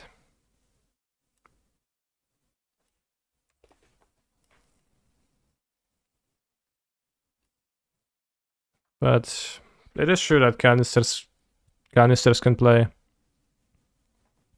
Am I playing super? No, I'm playing like decently at best. I'm not playing the super qualifier.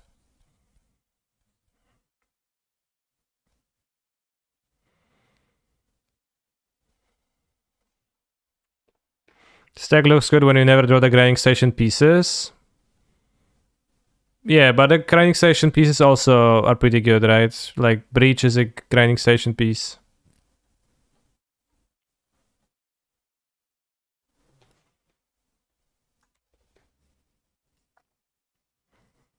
Me was C.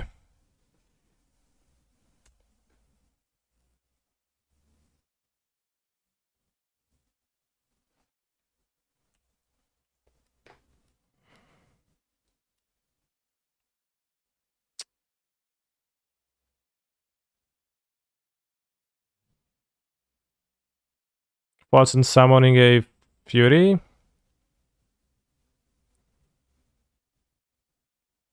Just so it sticks, and then I can play Shredder.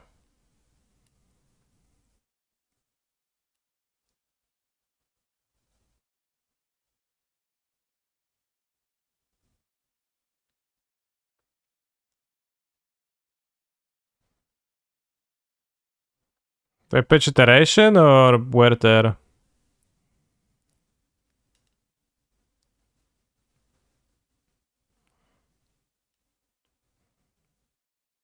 Dress down. Thank you for telling me about the dress down. That is exactly the reason why I'm trying to summon the Fury. I think I'll pitch iteration.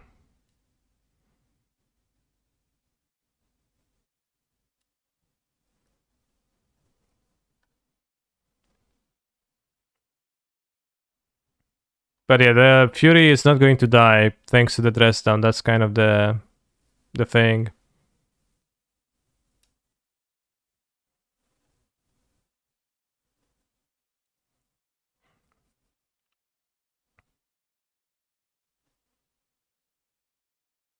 This is very nice if he binds this. If he kills my Saga of March, it's not so nice, but... Alright.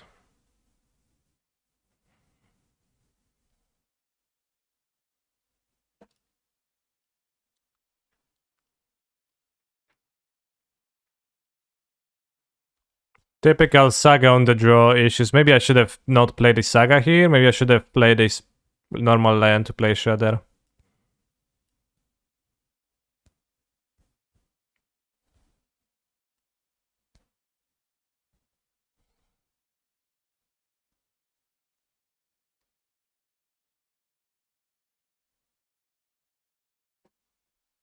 Jeskai.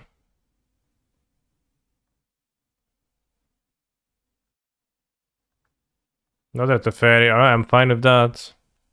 What you gonna do? Bounce my Teferone? My Fury? Sure, that's okay.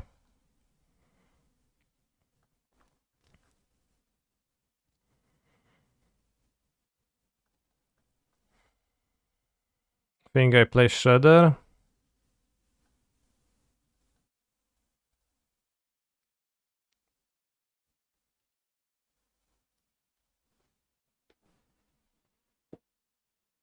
How do I feel about unofficially proclaimed the single best Polish Magic the Gathering player? I don't know. I feel like that could be true, but also,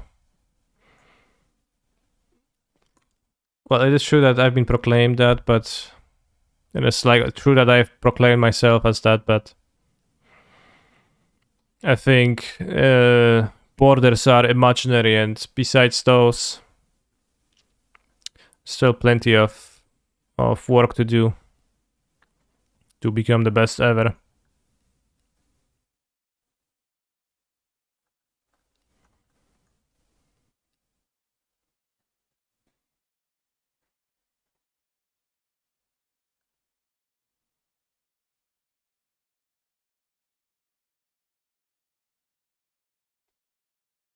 Dash killed Teferi, I think. He's a bit of a pain in the ass.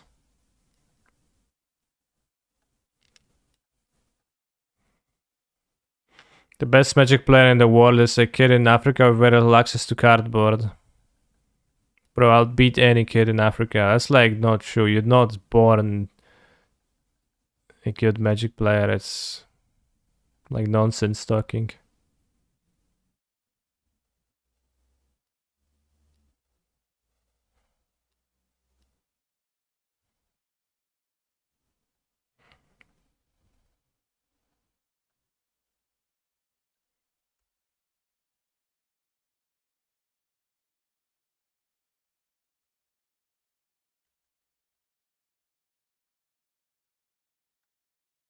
Need to focus not to time out.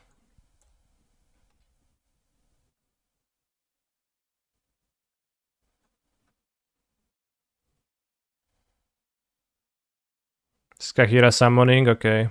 Sign of weakness.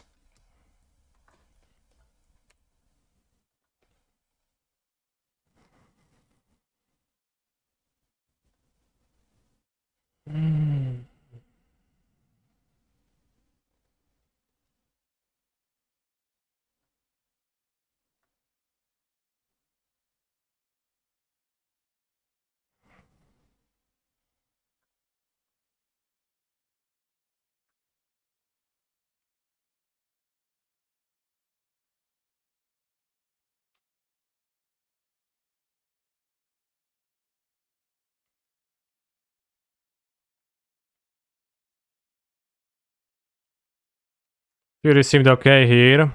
Yeah, it did.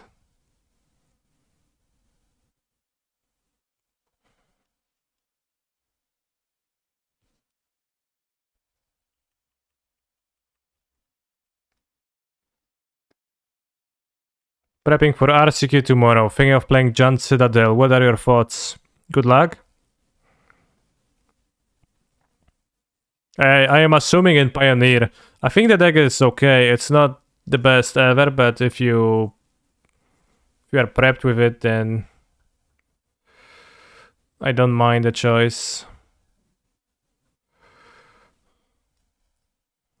He has a Scalding Tarn in hand. He's flooded.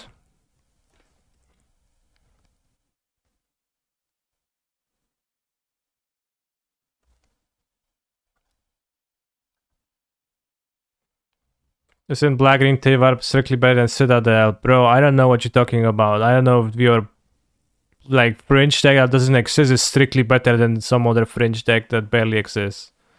It's like nonsense phrasing.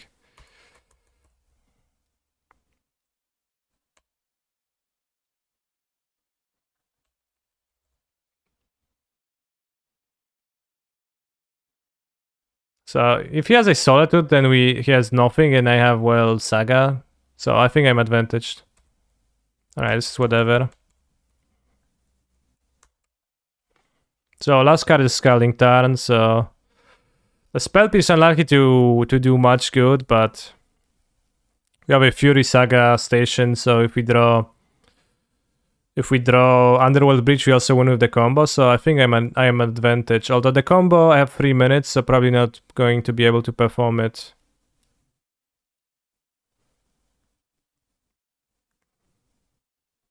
No, Matt Fervas, I am challenging your claim that the black-green deck is strictly better than the Jund deck.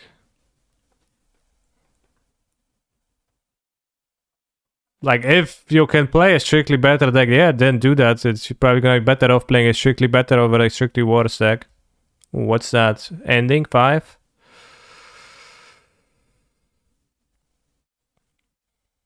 Question is, well, will you? Chalice, whatever.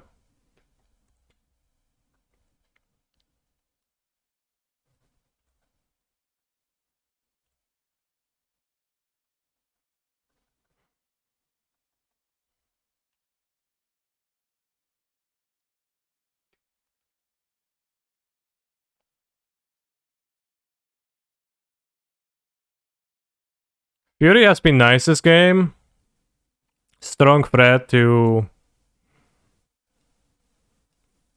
Strong threat, and also it's gonna be good to have against Hammer. Very often against Hammer, I lose to the Sentinel draws. Just, I wish Giganta wasn't a legal Magic the Gathering card, and I wouldn't have to think of playing the Giganta or not.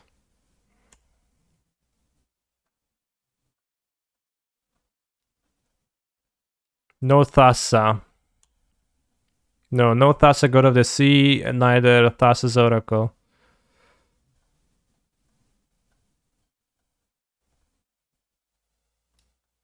I use Grape Shot as my win con, I like it more.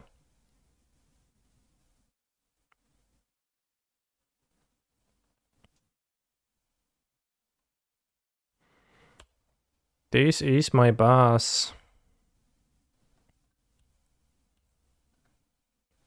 Can you have a list? You can. There is one simple trick to access the deck list. It is to type !deck.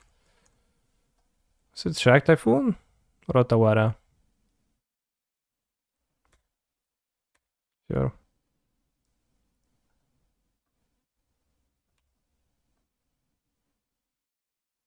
Yeah, like the fact that I have to think about like vanilla Colossapede doesn't really bring joy. Oh, that's a good one. Alright, it's Blaster Fairy then, I think. But the cards you don't play are not in the list. Yeah, that's true. I kind of think Giganta is worth it over Fury. Helps so much against Scam, which can be a really tough matchup. Well, that's funny that you say that because I have attempted to... In an attempt to be slightly better off against Scam, I added the Fury, so...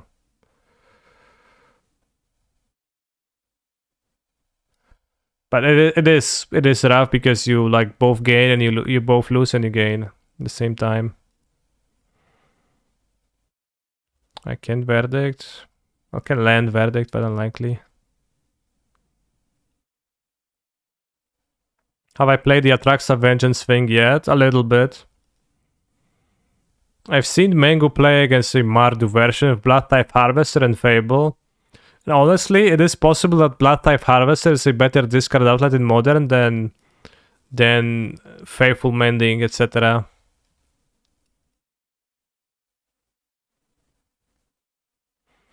But yeah, Giganta is quite good. Fury is quite good. It's tough because of course you give up the reroll.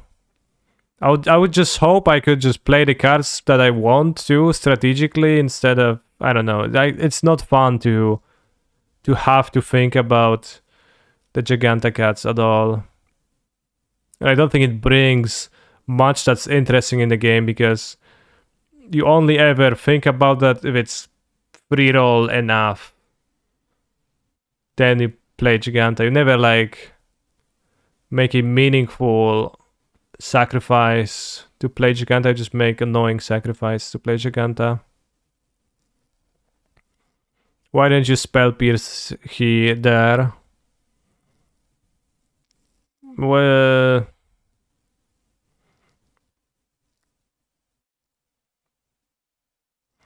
I probably should have spell Pierce still, yeah.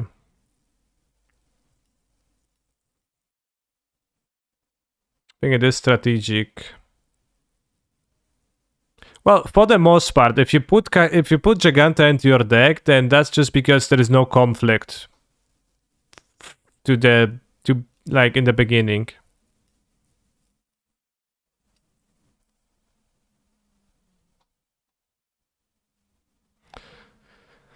But I probably should have spell piece because if they draw untapped land Verdict, then they could win, and there's no reason for me to risk that.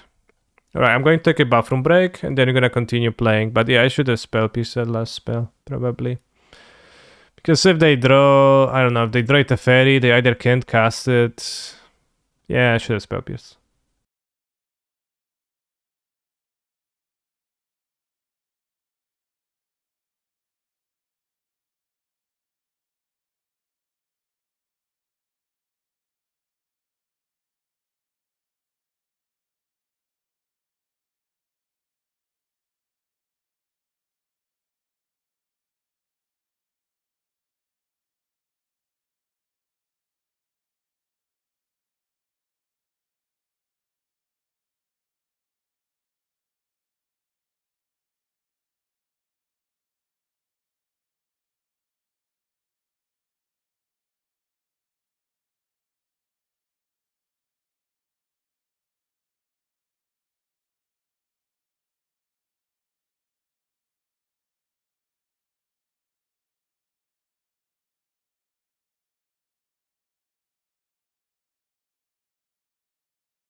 Actually muted. Okay, white collar gaming.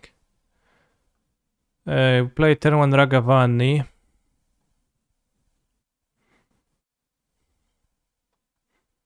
What avatar is that? What card is that? Any gamers? It's legendary wall, Pramicon.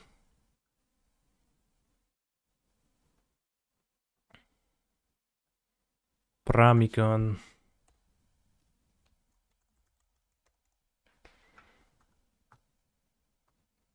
Pramicon, Sky Rampart, legendary creature wall. Wow. Is it sentient or is it just a wall? Its colors entrance aggressors, directing their violence. Choose left or right. Each player may attack only the nearest opponent in the chosen direction, playing screen control by the other opponent. Choose right or wrong. Ooh, bubble, good. What is basic swamp? Scam?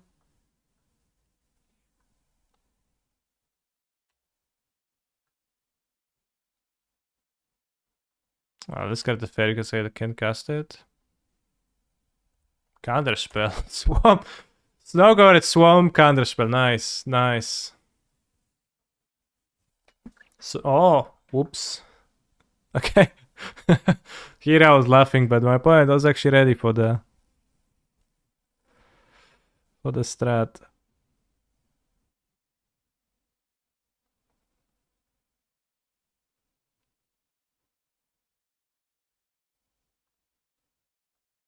Can dash and then play Emery.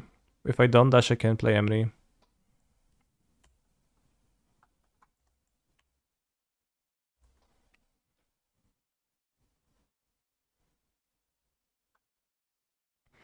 Is Friday gay? Said what they singing? Doesn't make much sense.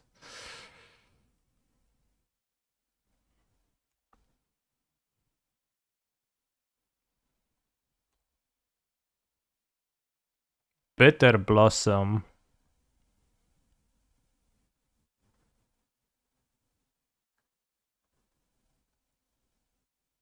It's Friday, yay? I think it's Friday again, actually.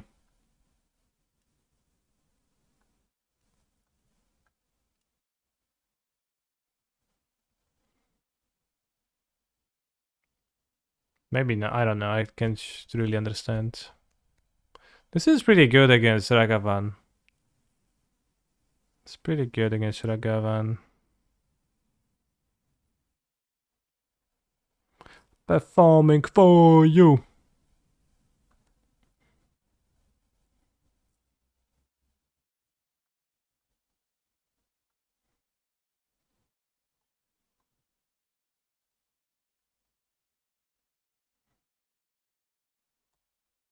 Donkey Kong.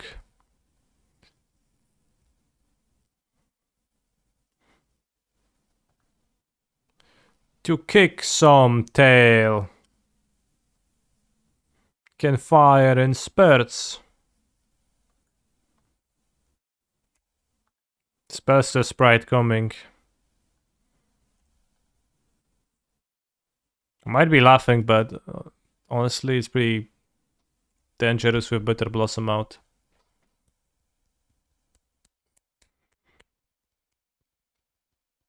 Whoa, Counterspell Snow-Covered Swamp Castle Locthwain? That is something. That is something.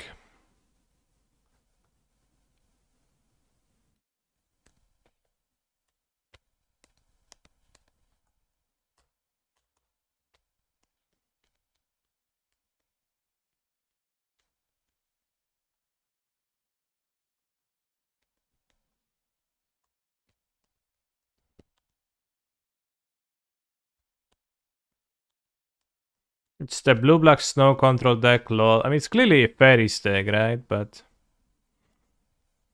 Peanuts, pineapple, spells... Smells. Spells.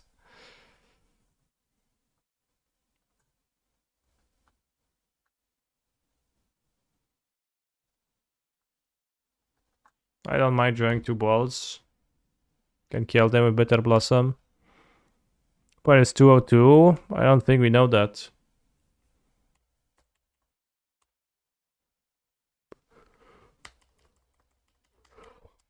Chat has good music taste. Well, check who requested this song. You're in for a surprise.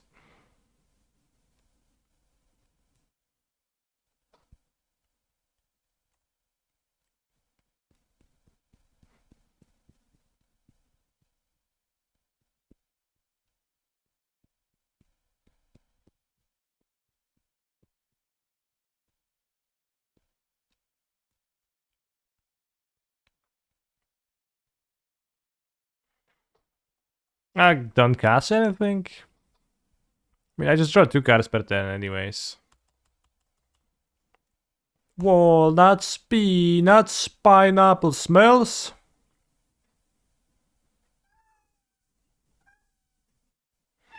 How can MTG bot know the current records? There's ways somehow. I'm not entirely sure, but like you can do that.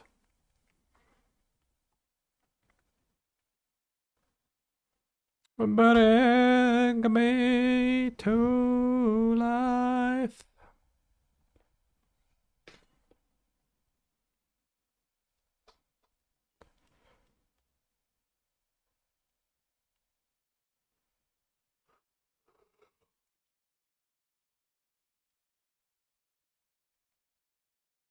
Wow, people play Murktide Region, but this is like a 6/8 too.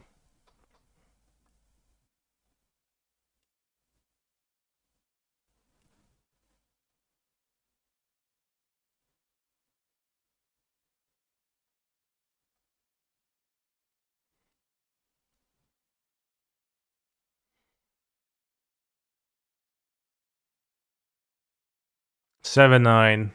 Damn.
I keep grinding Station my graveyard, I think.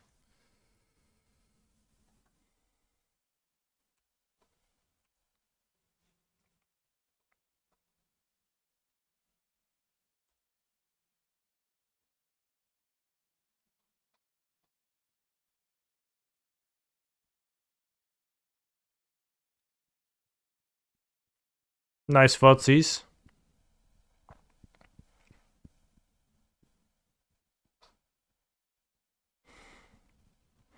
A slight suspicion we won't need grinding station to win. Possibly, but just in case.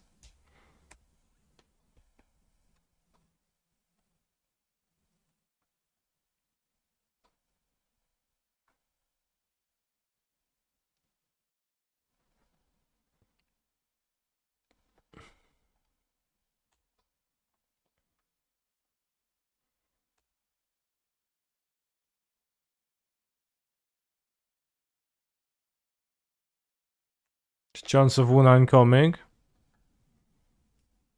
For sure.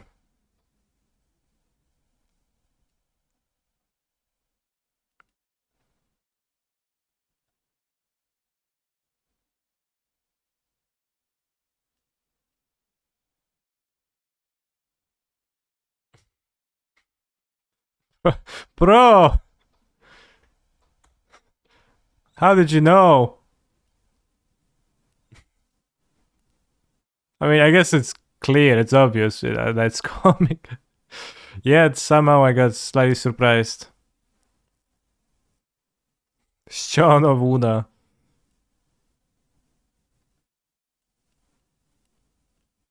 A Mistpain Clag is definitely legal, yeah. It might be in their deck.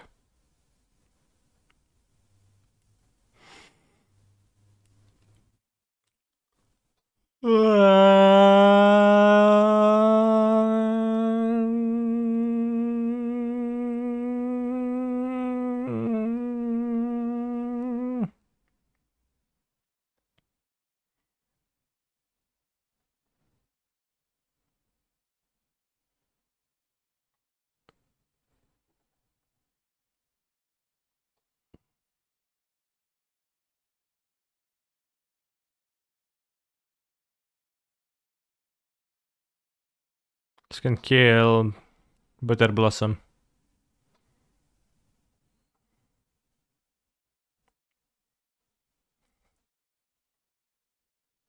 I don't think Fury. Maybe. Not really. It's a bit too sorcery speed, I think. I'll keep the stations.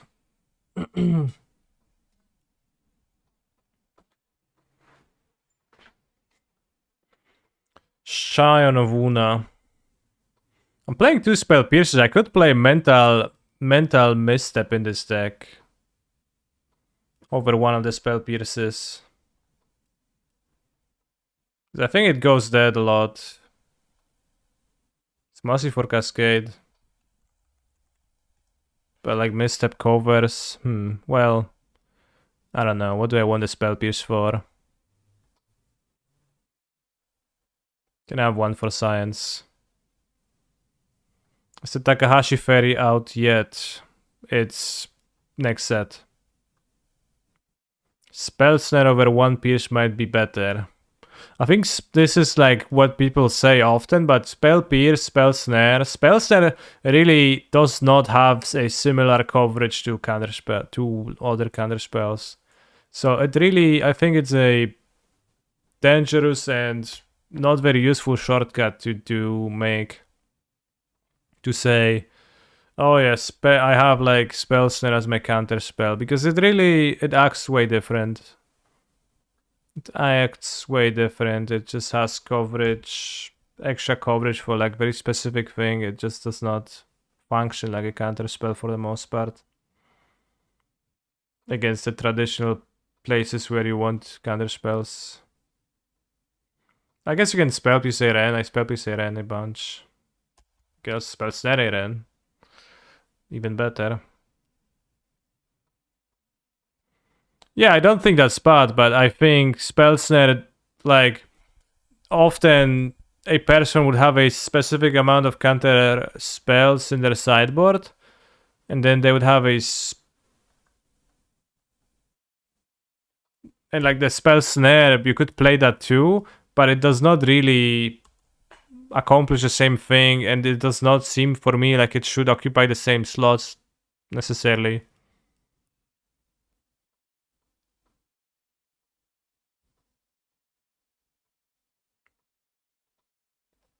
How good would be 1 blue mana?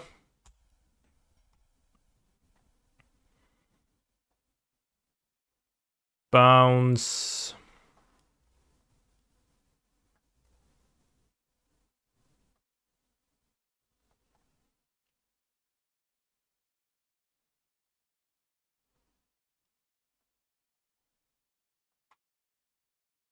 No, 1 blue mana, counter a spell that costs 3 or more.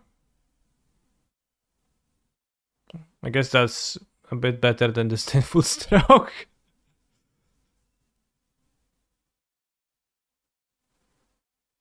Aye. It fooled me. That's fine.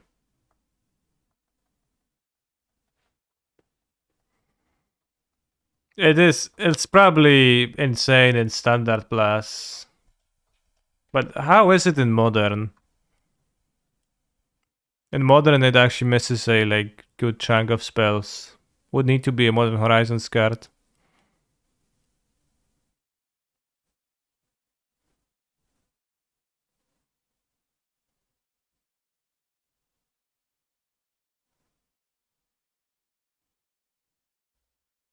Probably still great.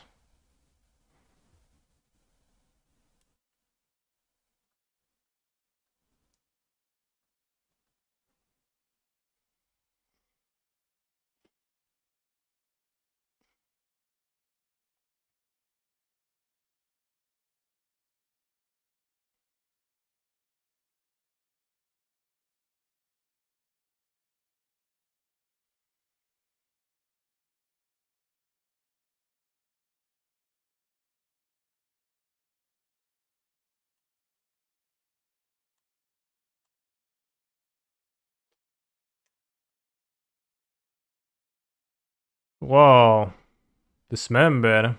That's okay. They drank a Scion of Una. What better bolt now?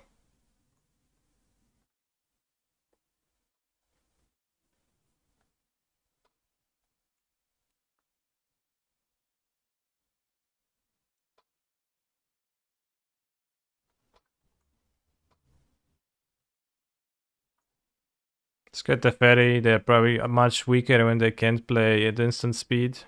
Wow, they even play Scion of Una.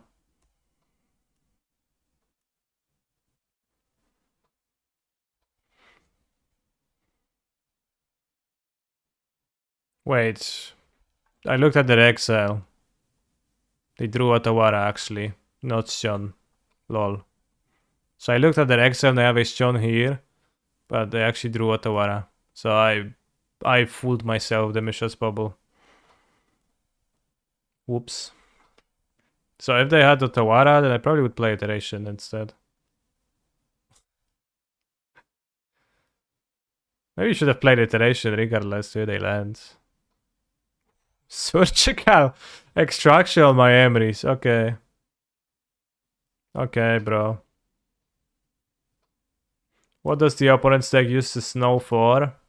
Maybe nothing. Maybe they just play the snow lands because it's almost no downside.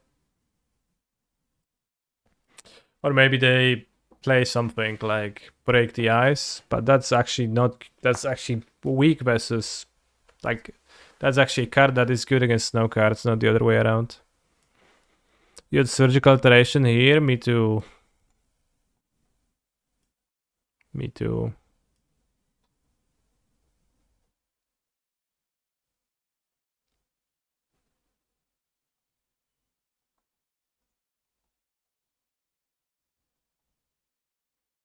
Maybe instead of Winter, but why does an opponent concede? Why would they concede? They're behind the game of Magic the Gathering, but why wouldn't they maybe still want to run the game to its conclusion? It's their mindset that annoys me so much. Why do you bother posting this fucking comment every time? They just want to play. They will most likely lose. If you always concede, you will never play the games where you actually come back and have great stories to tell afterwards, because you're always gonna concede like a little bitch whenever your opponent gains like +1 card advantage over you.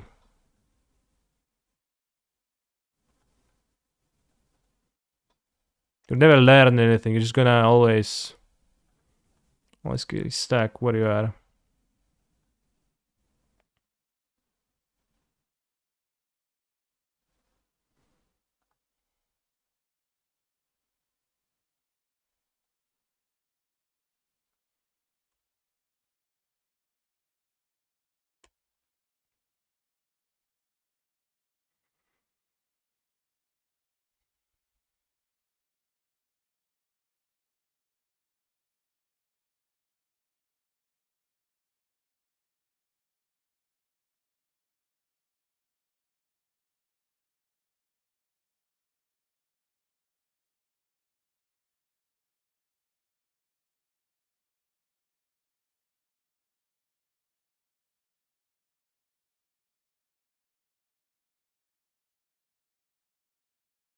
I feel motivated to play Blue-Eyed Hero and Pioneer now. Yeah, you do.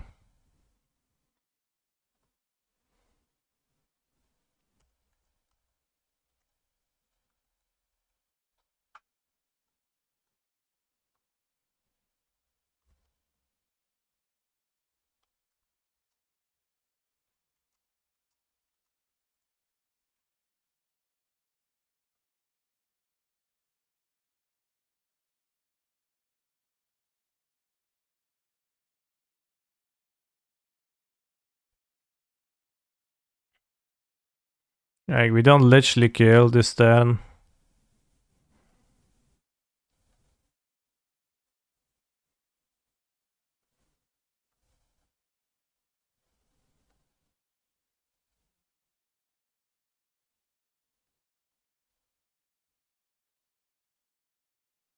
Alright, we won indeed. He's a phenomenal Easy. control player. And we knew it's gonna happen. Yet still. Why wouldn't my opponent have a full right to play to the exact time that they want to play to?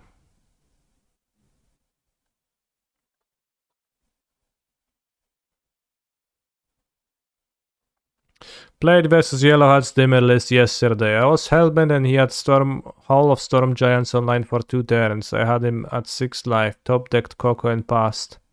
He swung with Hall for lethal, Coco'd into a Glissa Sunslayer and Catacomb Sifter, ended up winning the game. ... It's a very mysterious story with the extra dots, but see? You know, there are comeback stories. There probably wasn't a comeback story for my opponent on that game, but...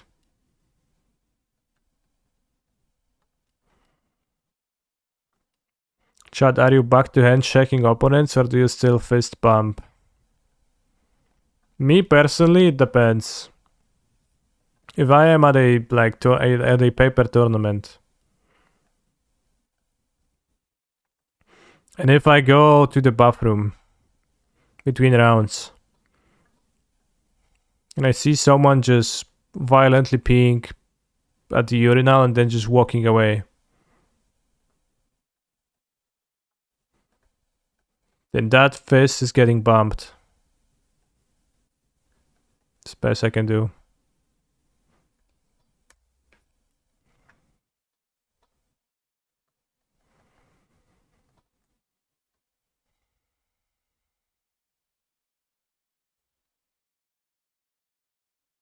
What does violent peeing look like? It's just peeing, but like I said violently, no good reason for saying that. I shouldn't have said that. Well, not a keep. I don't keep a list, but a mental note, right? If you see someone just walk out, it really makes you think.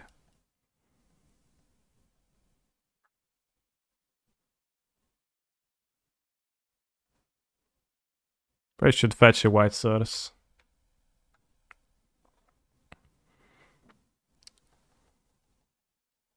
I probably should have kept one bubble, I think.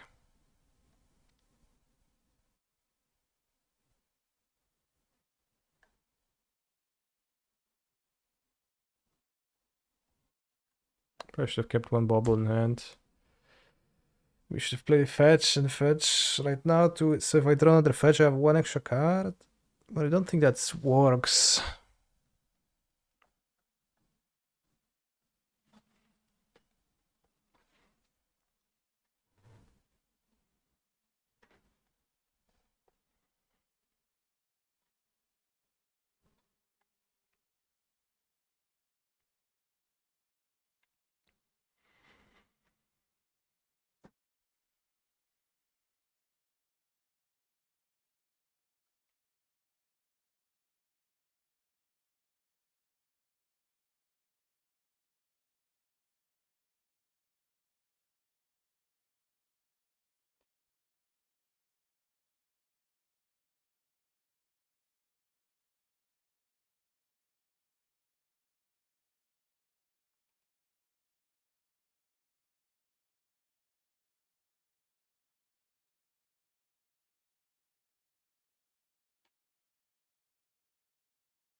I think I should die.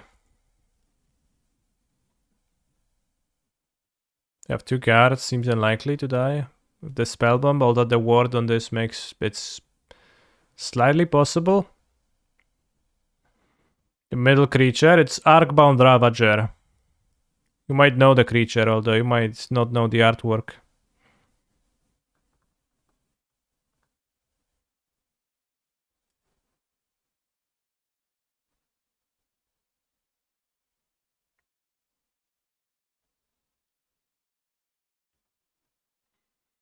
Alright. Any chance that kills me? Let's count.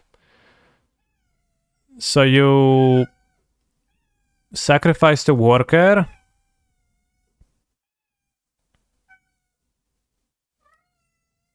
You sacrifice the worker, co jest Bucia? You sacrifice worker, you put 2 counters on automaton, 1 on ravager. So it's 3, 4, 5.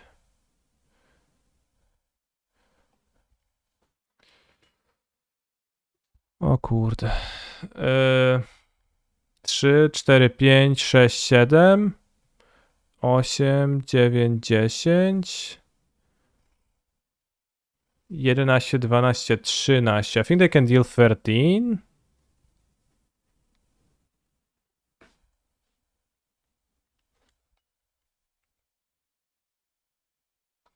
If they deal 13, I can't win because of stuff, and I can't prevent them from dealing 13.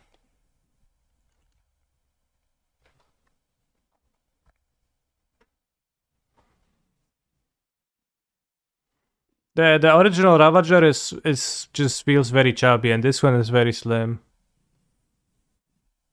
One of our cats woke me up at 6 a.m. by headbutting me in the face. She headbutts me a lot lately. I don't know if she just wants attention from me. Or maybe food. Who knows?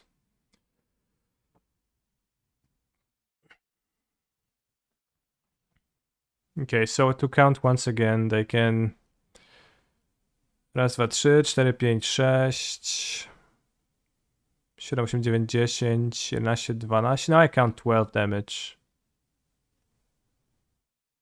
12 damage. Alright, let's... Fine. Unbounded loop detected, like, Modo, please. It's very bound.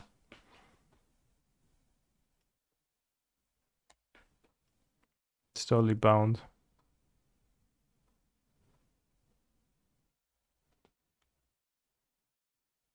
Please don't sacrifice anything. Don't make it awkward for both of us.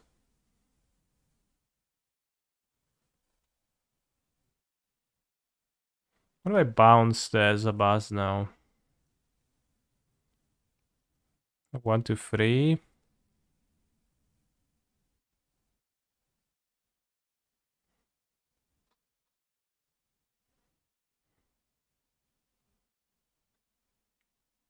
I bounce the buzz. They suck it. They like put less counters. I can crack my fetches.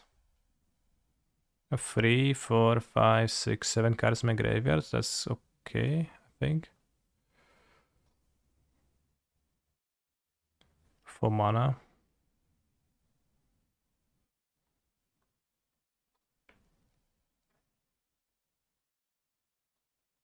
Hey, it's me, your kitten. Hello, kitten.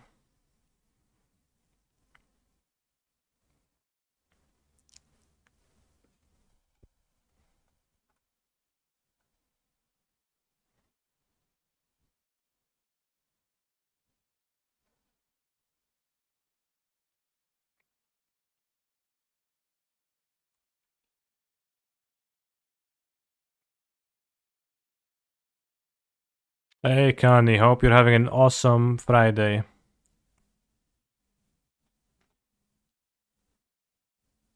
Thanks.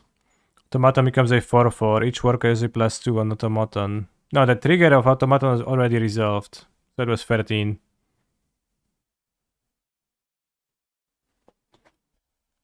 The trigger was already resolved.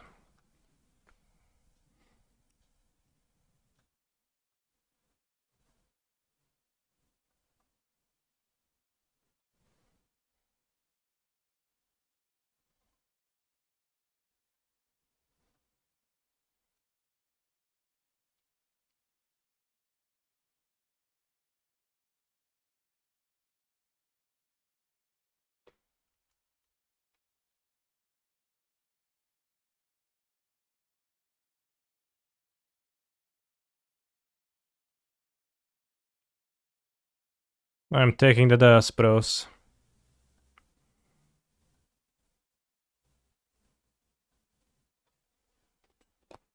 Where are you taking the dust?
Do you have enough storm?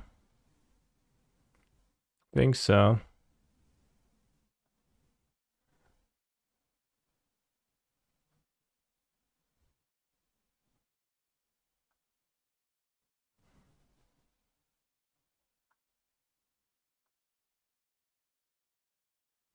There was a question regarding one opal only.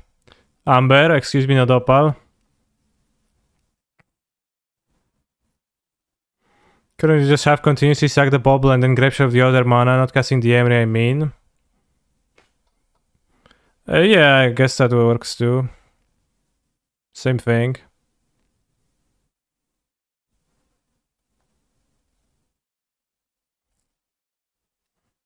But like this way I can cast 2 grave shots and if I need to. Like I don't have the cards in my graveyard I think to do that, but I could if I had the cards. No, I guess I can because I don't have the cards to cast the Ragavan. Whatever.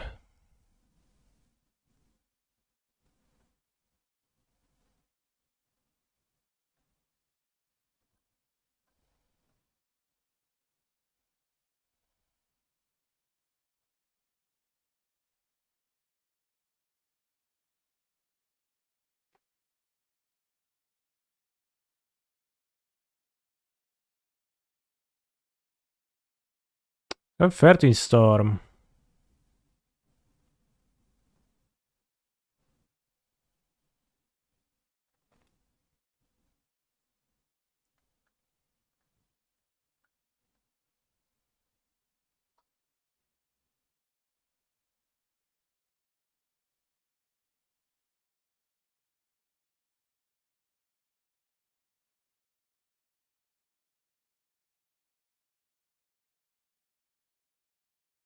Sven cast my deck. This is why Tassa is better. Nah, bro. We should have bolted their face.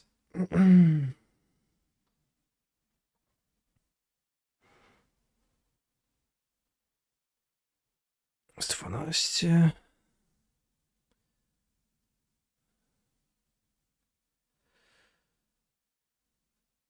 Can also sack the station. I can, yeah.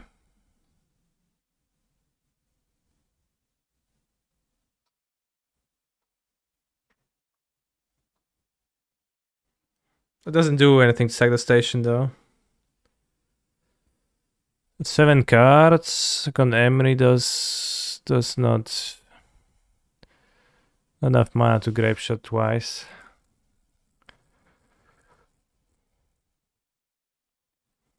It's kind of awkward that I just go for the combat and I realize that towards the end of the situation that is the situation. 13, 14. If I bolted their face, then it would have been lethal enough. So I probably spewed the bolt on the Ravager. I didn't need to target the Ravager. I could have just bolted their face, and it would be enough to kill them.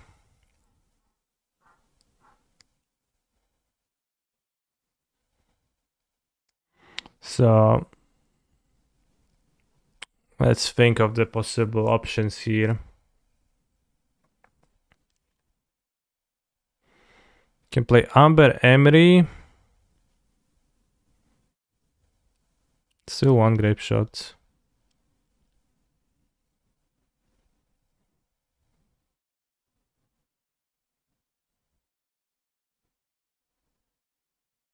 Trzynaście, 14, 15, 16, 17. Yeah, it's slightly short. With grape happens. Yeah, and with Oracle you draw your fucking Oracle every time you draw it, and it's the worst card ever.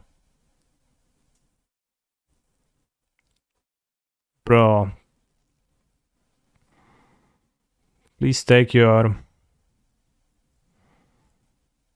attitude somewhere else. Why not lethal? Well, I don't have enough storm. That's why not lethal.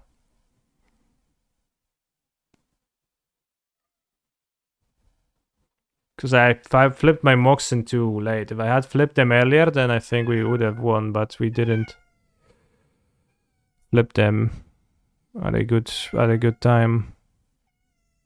Which means that we instead are dead to the Ravagers.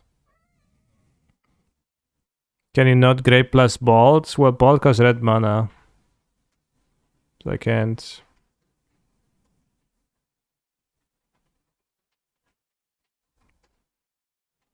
If I sack this station, then I play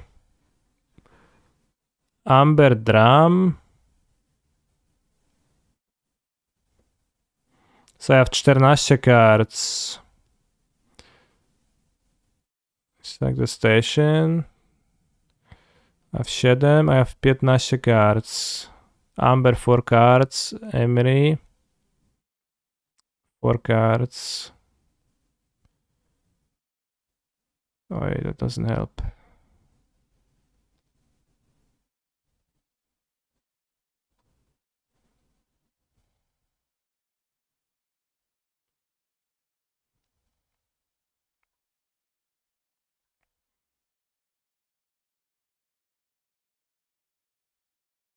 Well, let's win the passport games. We have 12 minutes 30. And it was a bit unfortunate. I think we just couldn't afford that order of milling, yeah, and that happened.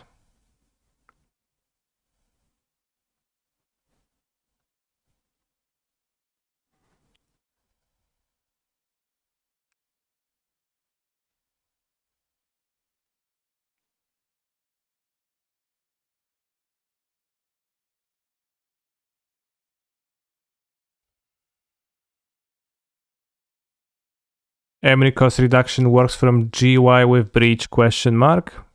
Works, yeah.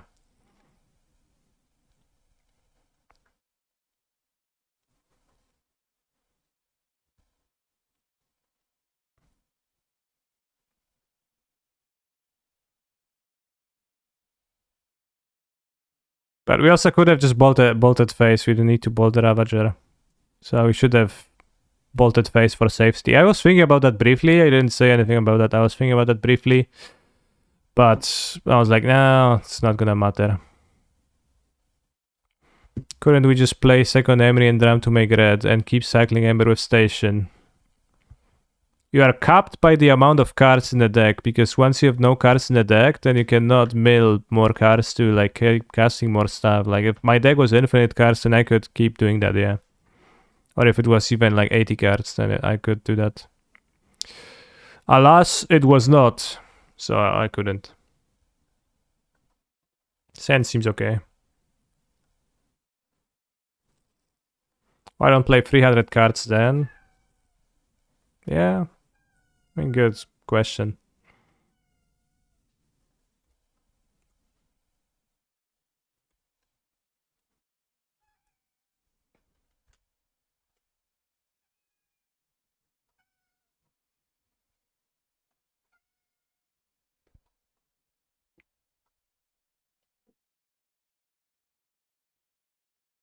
People think they should play Oracle, but the easy solution is just to play infinite cards, yeah. True.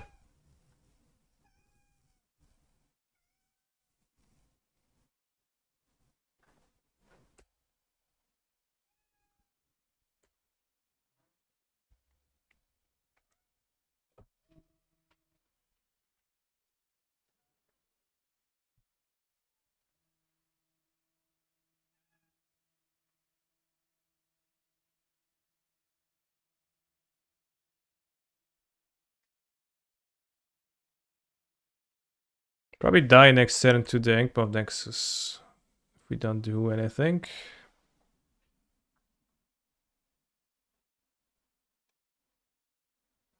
Well, we can block it.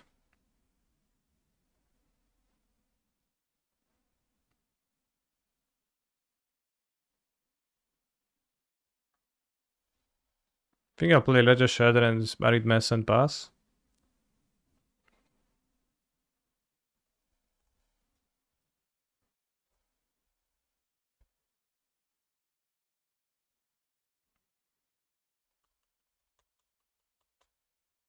I haven't played against Argon Ravager in a while.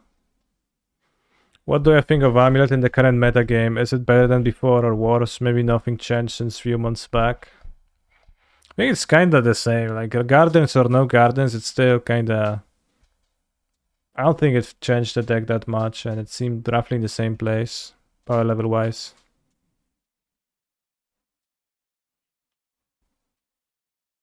I think it's kind of like a fringe, a little bit on the weaker side. The dedicated Amulet gamers, the deck is good enough for them to have a good time often enough, but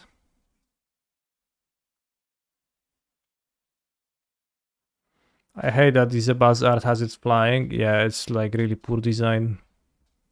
Should at least have no wings or something. But then how would it gain flying, right? It's also, like, the only reason for that ability is to make it a Boros commander. Which is like, come on, bro. In my Modern Horizons set? Could you not, please?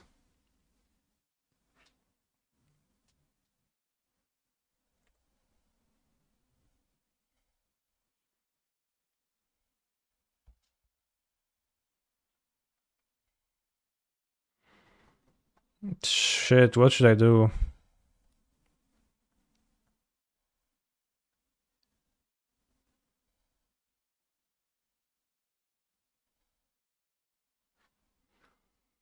Oh my. Guess blocks a Buzz? If they want to block and they want to sacrifice the other Ravager?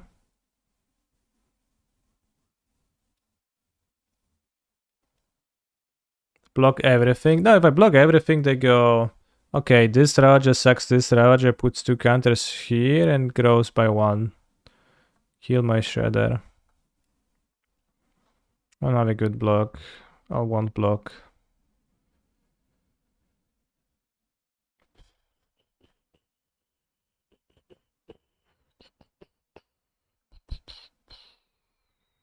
What is my opinion about blue-white control right now? I don't think of blue-white control much.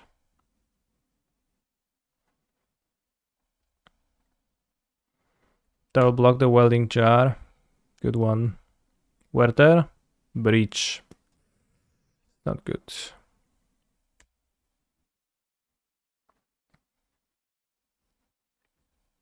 What happens if I evoke Fury and I ping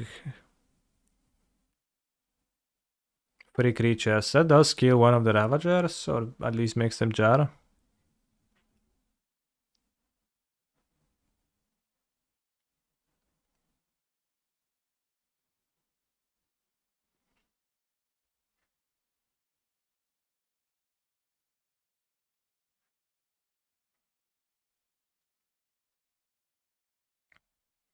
I mean, I target all 3 and they like sack Ravager to Ravager, but then they have -1 Ravager. It's considered better than the 4th Unholy Heat. Yes. Just straight up better. It's strictly better.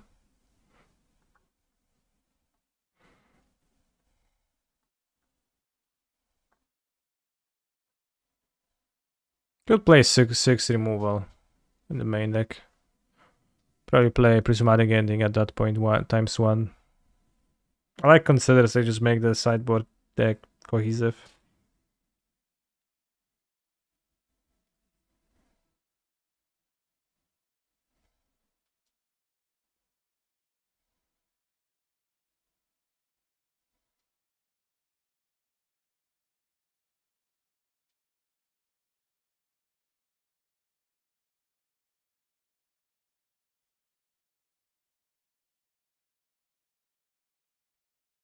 I think I should evoke. The Breach is not so good, and I should... Can also connive and draw something good. Depending on their exact action.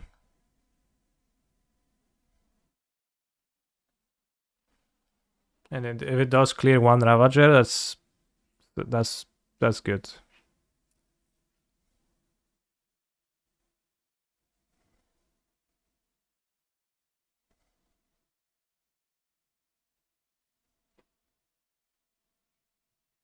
Always think we need 3 grinding stations pre-side.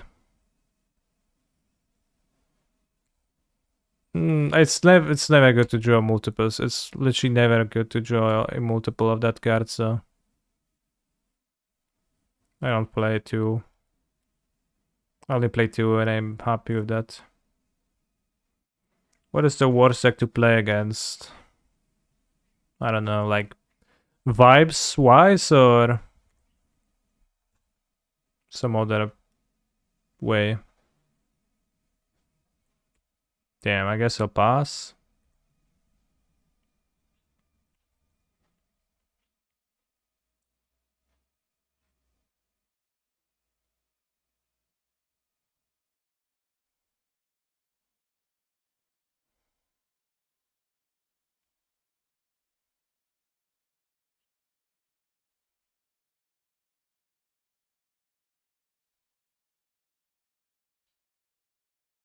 I mean, Arcbound Ravager is one of the more complicated cards in Magic the Gathering.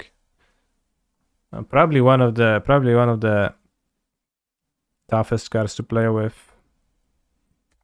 and against. If you had another standard regional, would you play green white toxic again? Maybe. But if my intention will be to be the winning player of the tournament, then I'm not sure if that is what I would recommend. Did they even make a Mirex guy?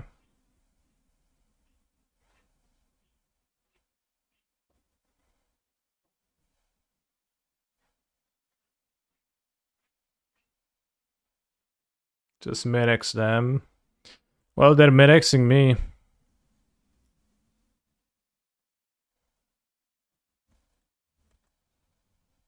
They're Mirexing me pretty hard.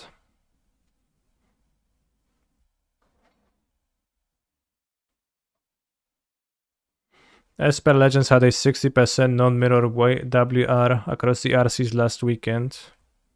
That's solid.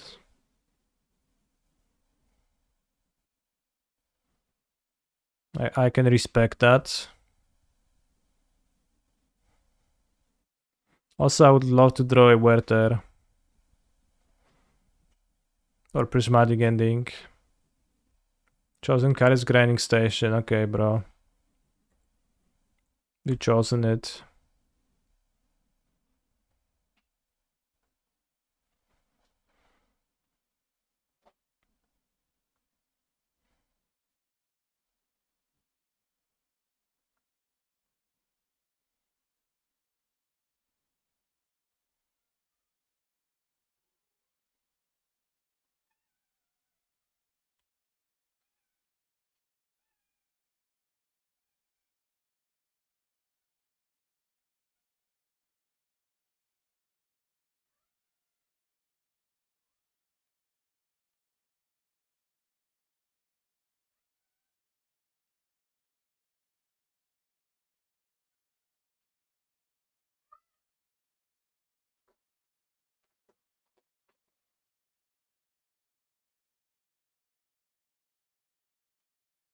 Oh no, they just Mirexed me.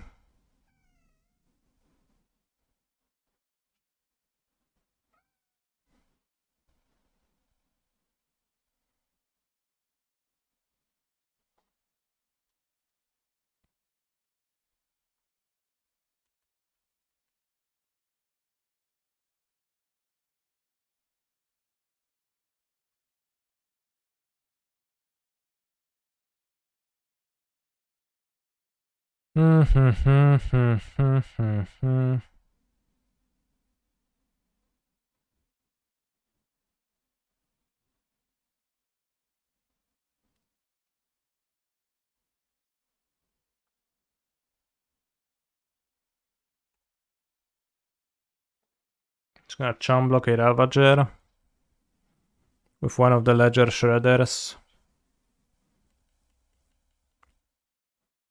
Simply chum block. Then the construct can chum block, get needle, chum block again.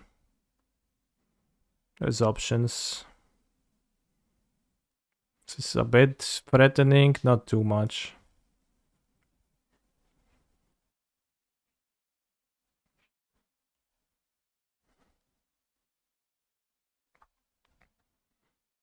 Attack with 2.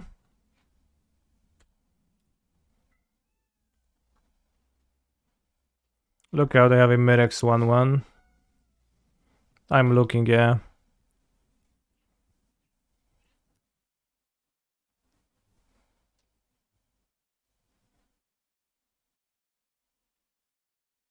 I'm definitely looking out.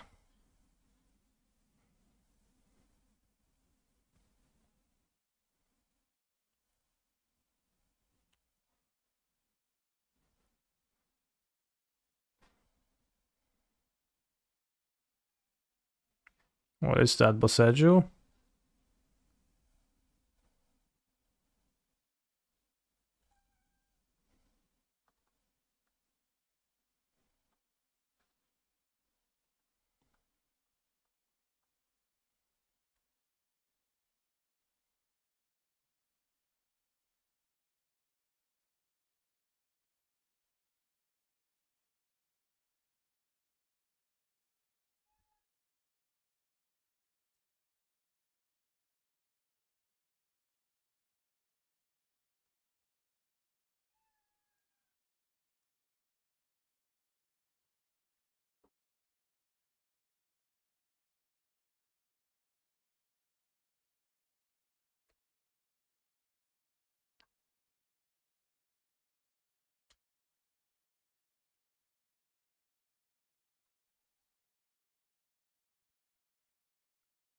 Sure.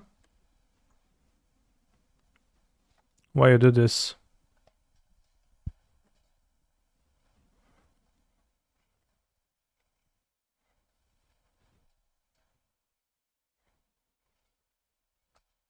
Dry Saga.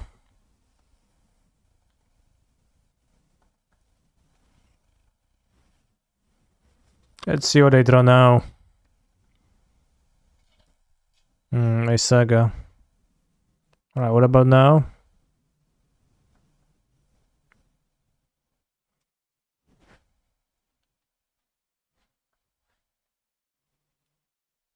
Wait, it's Saga. I think I should heat this.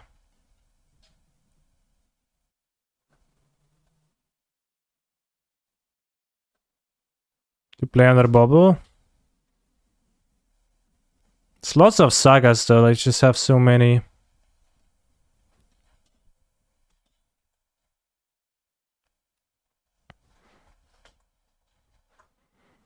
Might need to win game 3 against Arbon Bułka, no Jezu, no do herbaty mi wkłada łapy.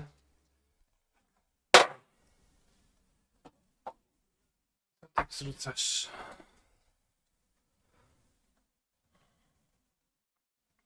Już nie będę pić tej herbaty.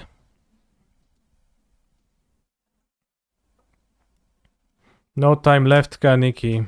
Well, what am I supposed to do? The cat is doing stuff. Cat thinks.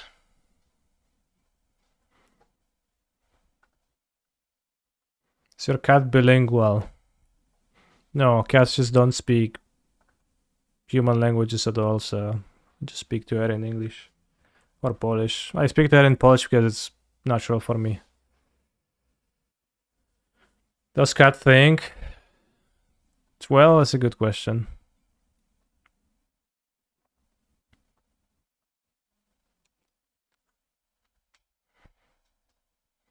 Maybe she speaks doggish with Kulek. Maybe. Although Kulek is actually not living with me anymore. I've broken up with Katarzyna in February and she took the dog. So Kulek is living with her right now. Do I prefer having a standing desk or a Misha's research desk? Yeah.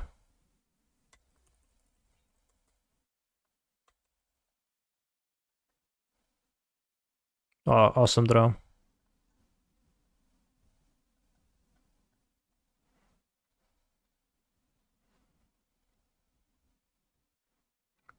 Oh no, we're doing fine. We're doing fine. But it just is how it is.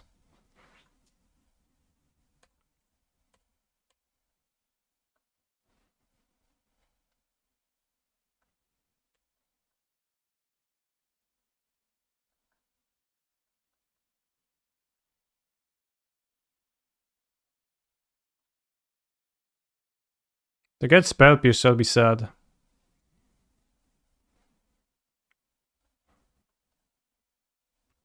You're going to Prague, bud? I am going to Prague, yeah. Unfortunately, I'll time out before this game finishes. So they're single now. I guess that is an accurate description, yeah.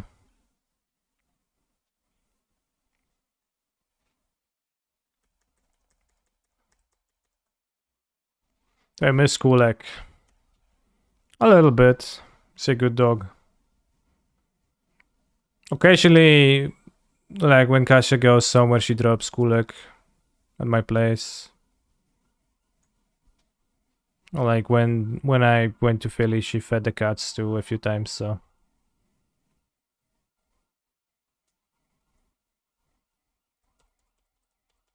I have to take care of the animals.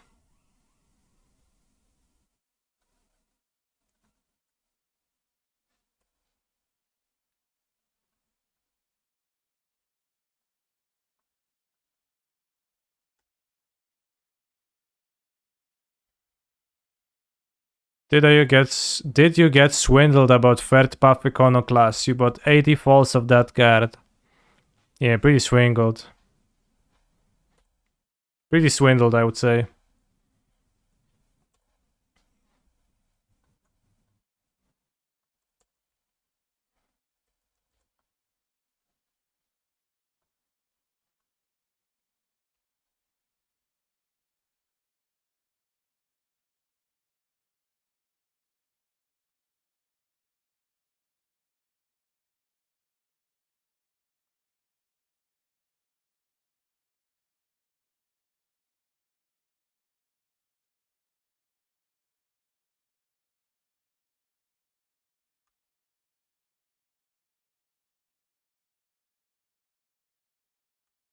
Is there any new Mrs. Cancer on the site? No.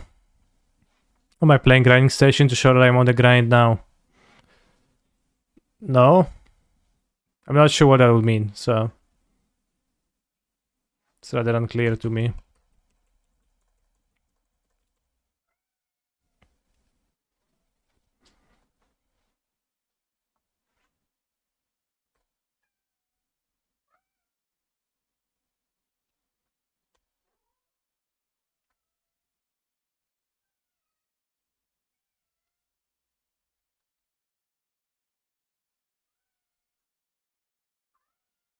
Would you say that you have a grind set and a mindset? I would not say that, no. Does not mean that it's not the case though, but I would not say that. Damn, unlucky. No cards found.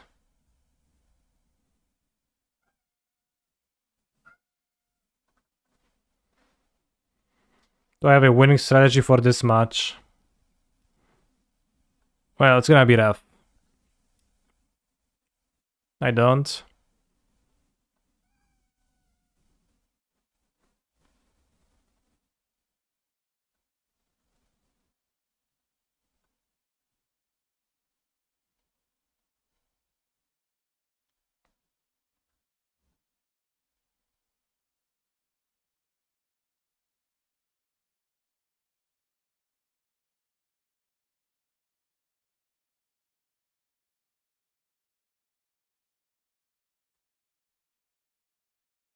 Let's go, canister, need for speed, yeah. Definitely need quite a lot of speed.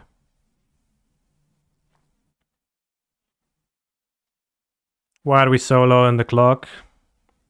It's because I'm streaming, so it's mostly that. Also, game 1 I started comboing and I realized that I actually am a few storm short and I spent 5 minutes staring at the board in disbelief and I conceded. So that's why I'm down a game, down 5 minutes. Winning this one easily, but... Jezu, no odpierdol się z tymi bossedżu, no. W piździe mam te twoje bossedżu, tylko marnujesz czas. Dobra, zabiłeś Shadow Speara, zagram sobie w kolejnej turze, co? Fajnie będzie? Tak samo będzie. Już nie pajacuj. Short on storm count. Yeah, that was because I could have bolted my opponent's face, I didn't. End of turn before attempting to combo. So it was a skill issue, not a Thassa's Oracle issue.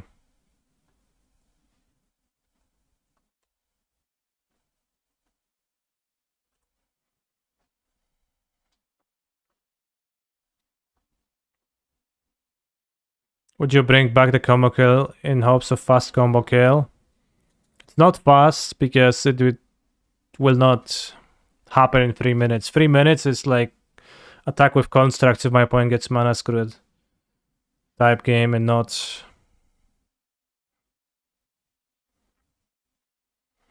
that though.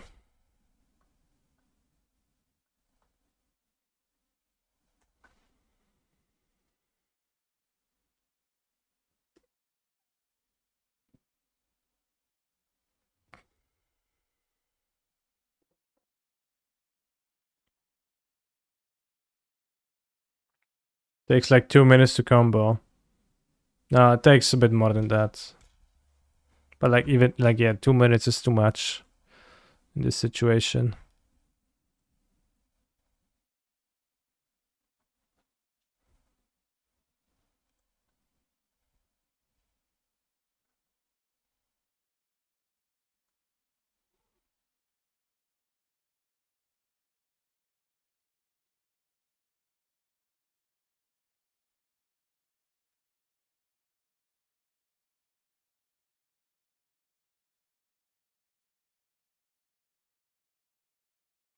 Nie no weź, że będzie blokował tym kmotem.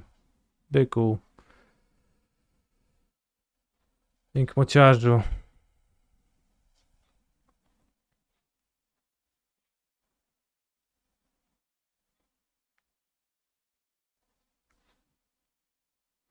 No, the deck is good, just hard to play so it doesn't perform. Well, there was an actual mistake made that I'm singling out. It does perform well for me, it's just that I fucked up a game, which does happen. Every time I stream, there is mistakes. I do not expect for the mistakes to never happen at a tournament. They do happen for me at a tournament too. Control player. Canny rage, But people cute Jim in hearts. I refuse to use a situation like that. I guess I don't refuse, but I don't care for Thassa's Oracle. And like, you know, a situation like that happening, they do not make me want to play Thassa's Oracle.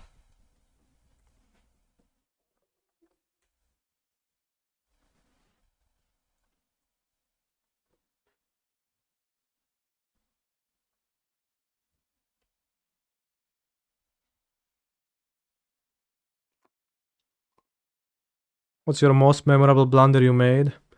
It was against Michael Bonde at PT. Was it Cleveland? I would think. Where I had 2 copies of a combat trick.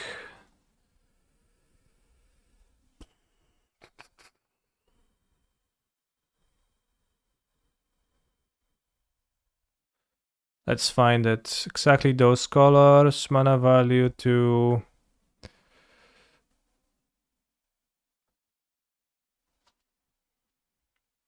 Applied Biomancy. If you remind me after I'm finished with the game, I will tell you about Applied Biomancy situation. About the Applied Biomancy situation.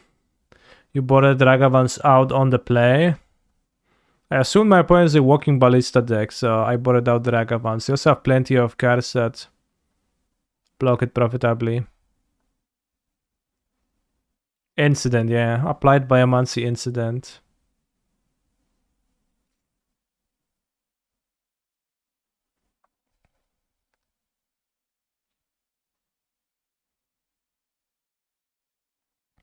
Why no Giganta? I play Fury, so I would need to not reveal Giganta in the games I board in Fury, and I plan to board it often. And in the grindy matchups, which is where the Giganta matters, so skip the Giganta. Not super happy to not have Giganta, you know. It's probably better to play Giganta than play Fury, but I wanted to play a little bit with Fury in this deck. Worse than Pepperoni incident? Yeah, way worse. Or you could cheat and play both. Damn, bro, good one. You made my day. Not only that, you made entire chat day. With this funny joke. Like you could cheat and play both. It's so good. It's crazy, bros. So good. You can play Giganta when Fury isn't in your main. Yeah, I gave my reasoning for not doing that. I think it's close. It's actually pretty fast hand. Not sure if we're gonna get there.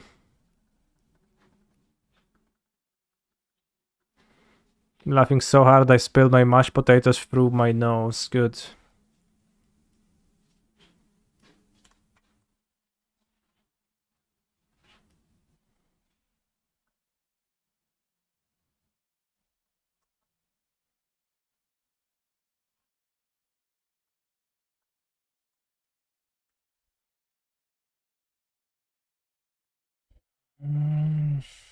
Probably dead.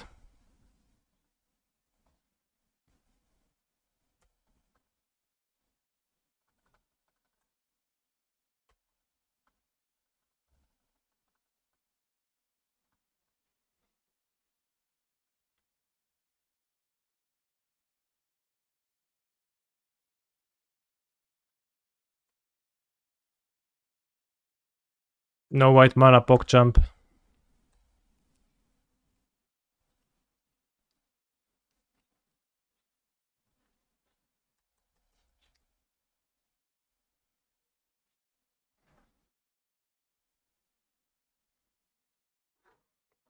Probably shouldn't have casters, I don't know. Can I have Worker Ballista? Does that actually kill me on this turn? It might just kill me, right? Because they get 8 damage. Play 2/2 Ballista? Yeah, that does kill me, okay.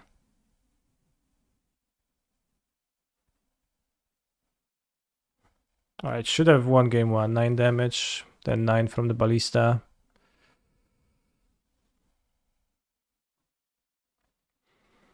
Rough.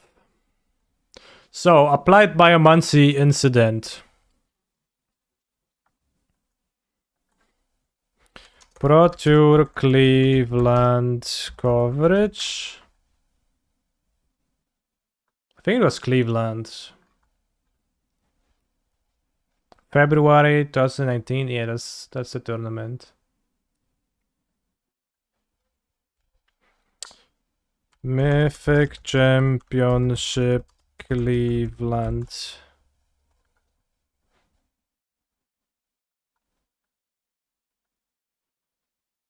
It was actually on stream too, so that's good.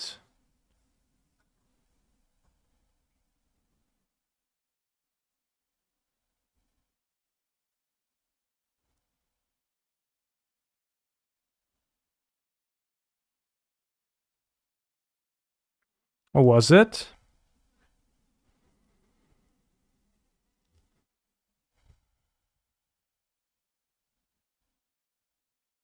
Michael Bonus was Rob Pisana? Maybe it wasn't.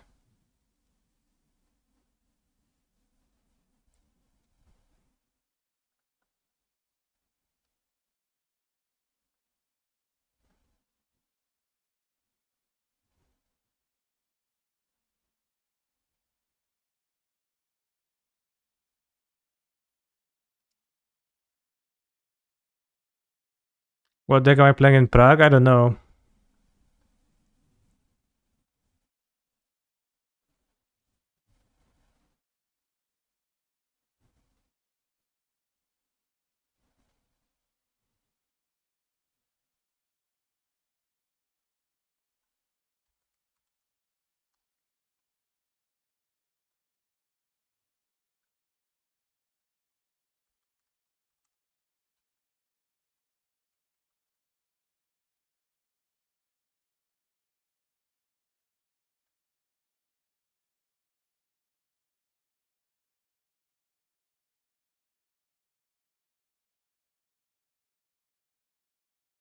It's round 11.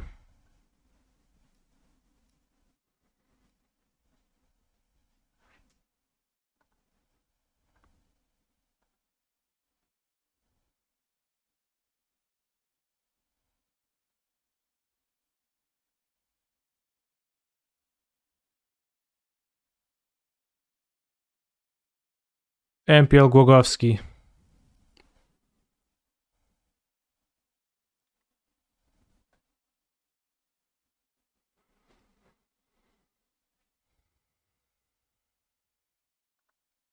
Nine gates, bros.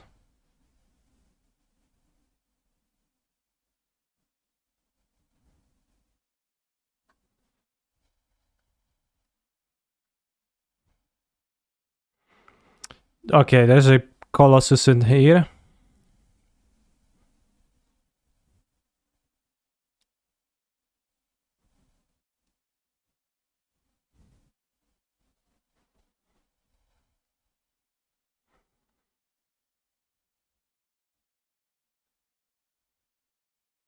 So he's at 10, yeah.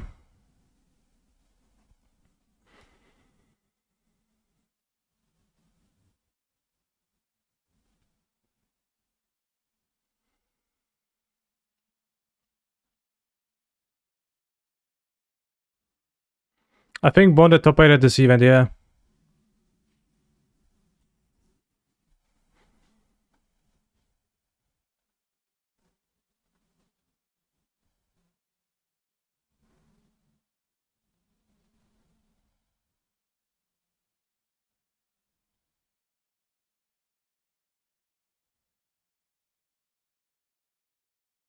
And I have 2 applied biomancies in my hand right now.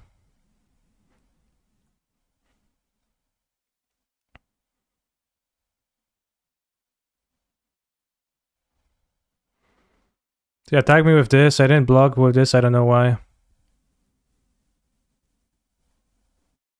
Maybe there was some like deal damage to blocked creature or something. I probably could have blocked and adapted. Alright, so he plays a 3/3 after combat. So the board is a tap 2/1, whatever. A 2/3 vigilance. A 3/3 no abilities, that's like ETB, your creatures gets +1/+1, doesn't matter. And this is a 1/2. Pay black mana to make this Death Touch until end of turn. And my hand is 2 applied biomancies. Can you find lethal? To remind you, this becomes a 6-6 with no abilities at the end of turn. This, the Colossus, is an 8-8 that cannot be blocked by creatures with power 2 or less. Applied Biomancy is choose one or both, target creature gets +1/+1, and return target creature to its owner's hand. So, can you spot lethal in this spot?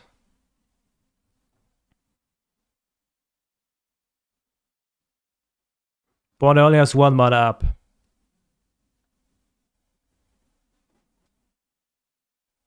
Like, in exact steps and exact order of stuff, what do you do? Untap, bounce the 3/3 and pump. Yeah, that gives you a 9/9 Colossus, right? So that is not lethal, yes, 10 life.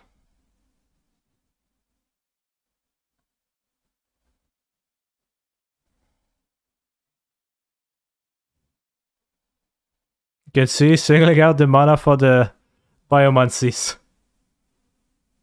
I mean, cast both Biomancer and Colossus. No, in clear steps. What do you do in action after action to actually win the game in this situation? How do you, like, you know, you are in your main phase, right? So, like, to win the game, you have to attack with the Colossus. So, like, when does that attack happening, right? When are the Biomancies getting cast? Exactly. Use 1 to bounce a 3/3 and pump and wait on the second until after blocks. Yeah, that's a good one. That's it. You have found lethal. The venerable Thomas Menino.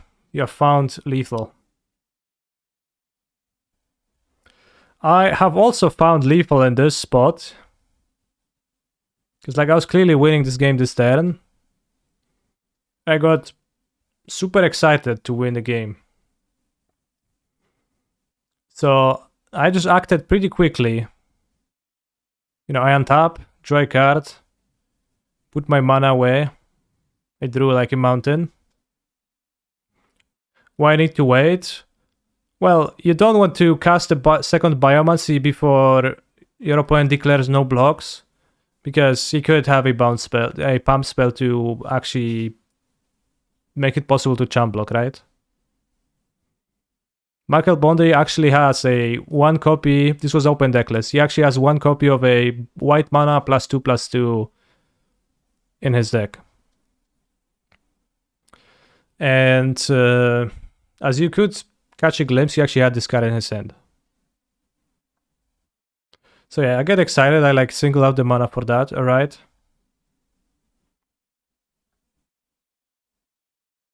And I just tap for mana and I just play both of those. And I shortcut it in my mind. All right, I just need to cast 2 Biomancies and bounce 2 of his guys to win. So I just like tap for mana, I play them, and like I say, okay, bounce your guys. And I point out the 1/2 and a 2/3, leaving the 3/3 chump blocker in play.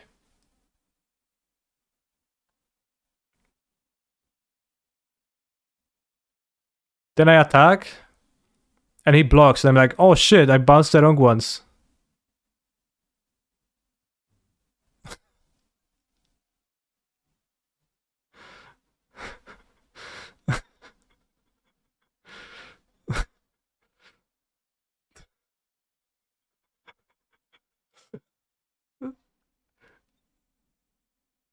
Yeah. So I laughed, and I'm like, yeah, I mean, at least there is no way he actually wins this game. Like, we're so ahead, right?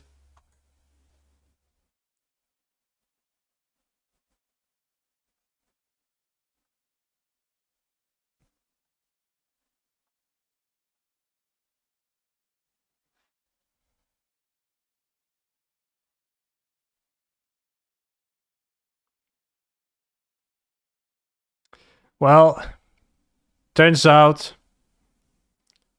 I was not right. He like miraculously manages to like string together cards to to win it. His limited deck was like almost entirely called to the Colossus. But the turn after he blocks, he actually uses the Arrester Zeal, which I didn't even make him use, right? To make his Death Toucher have free power so it can block the Colossus and destroy it. Why didn't he concede? Well, why would he concede? He won the game, right?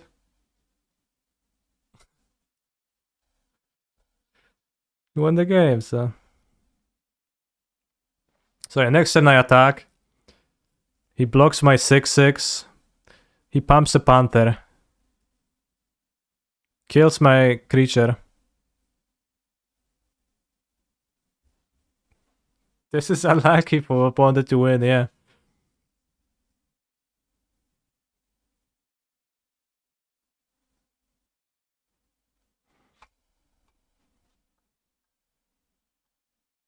So I had Amplifier in my hands. Amplifier, that was the like joke name of the card, right? So this reveals the card at the top of your library until you reveal a creature card. Until your next turn, Amplifier base power becomes twice that card power and toughness. So it would be a 16/16. I had 2 copies of this and 2 Colossuses. I didn't play it because I wanted to draw my Colossus because I thought he's gonna have a real hard time mastering blockers for it because his deck actually had very few creatures that had 3 or more power.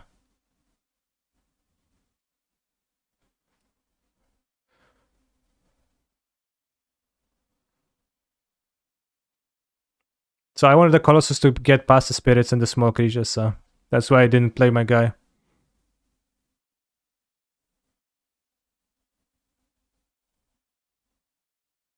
Head Slapper.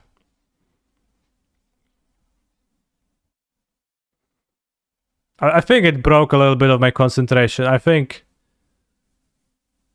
it was a little bit tilting.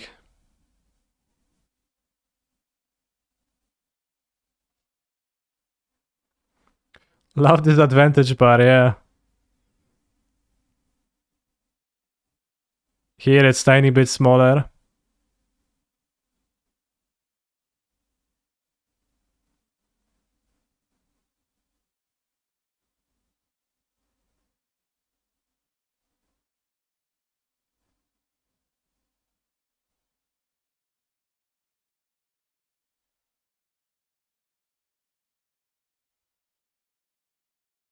Who won the match? Michael won. You sometimes dream bad because of this? Wake up in sweat? Not really, but...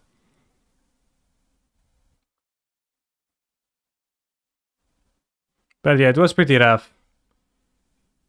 Like, not really heartbreaker because I did like... You know, it was like entirely my fault.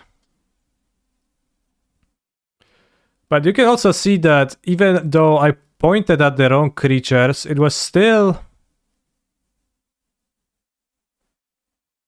a mistake to do it this way.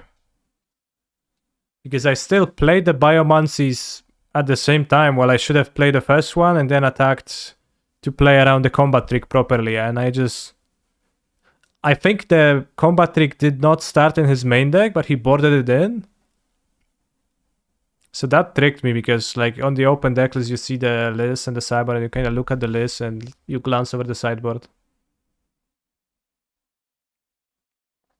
This might change the way you think afterwards. Mistakes are usually really good learning moments. I mean, I don't know. I still play hastily often, but I try not to.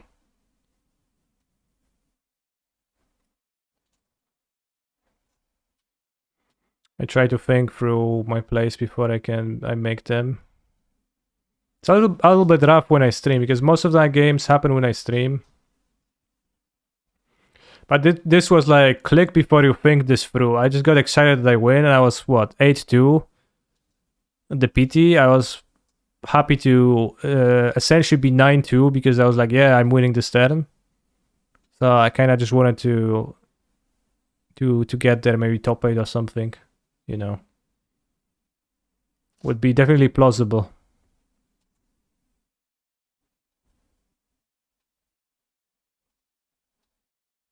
But Bonda said, no, Mr. Canister, I actually attack you with my oligarch, and you die.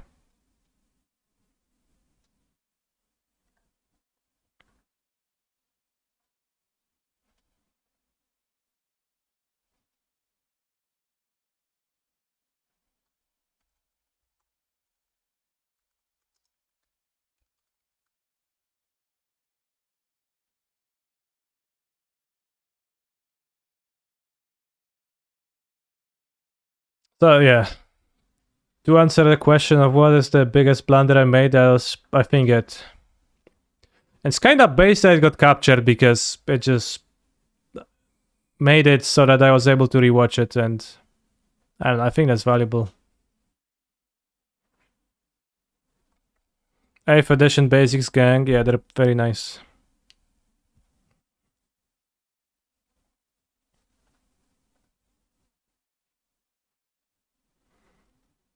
I think I don't mind drawing a Ragavan.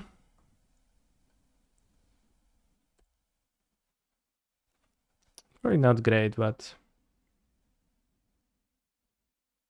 it's probably bad.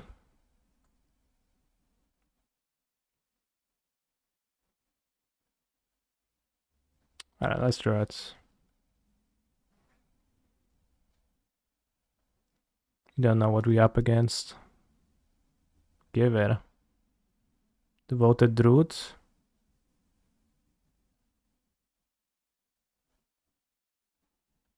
I don't care for a land much. The best player who faced in Magic. Not sure. Best player faced in Magic.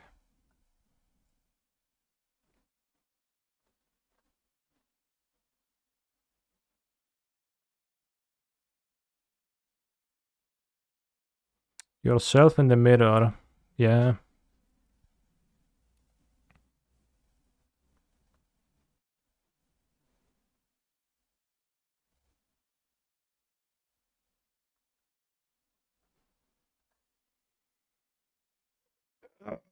Best player you face in Magic.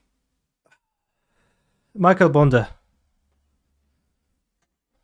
I mean, you've seen that game, right? Just won an impossible game.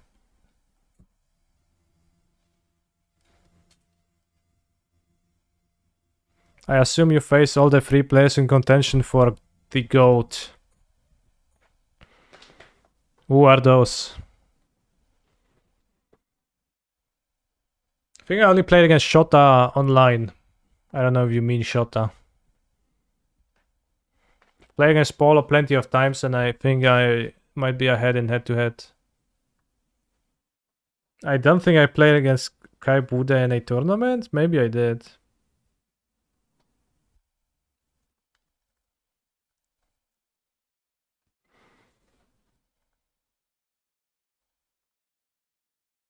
I think I'll do this.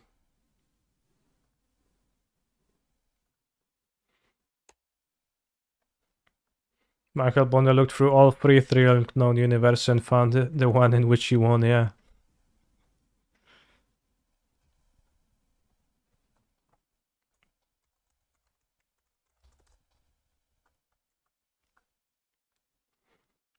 So if we go head-to-head, Glogowski, Piotr versus, well, Damoda Rosa? I don't know. Polo Vitor?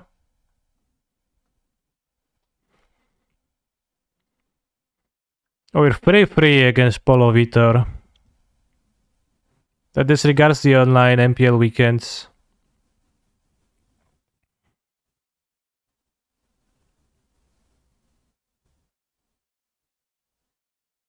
Q1 in draft.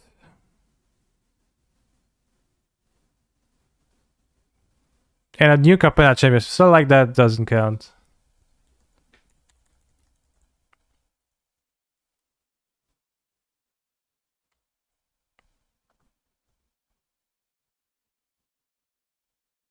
Yeah, 2 over John Star, but both in the online tournaments.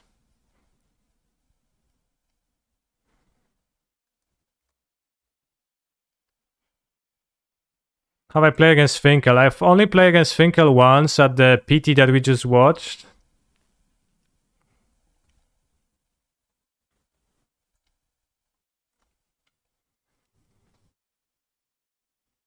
And he beat me in limited really badly.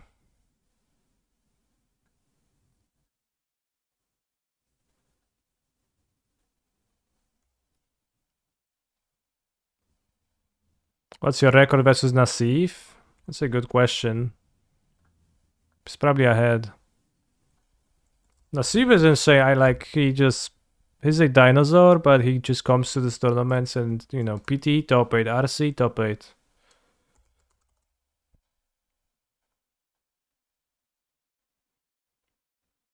Trails the series against Nassif. 0-1, yeah, of course. 0-1.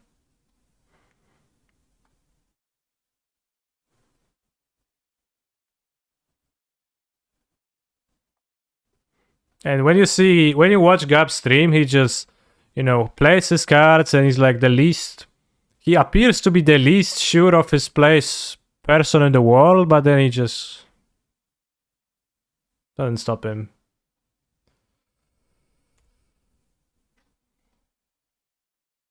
Accomplishment wise, there are better people than Shota, I think. Maybe, yeah. I think Shota is number 1 elo right now.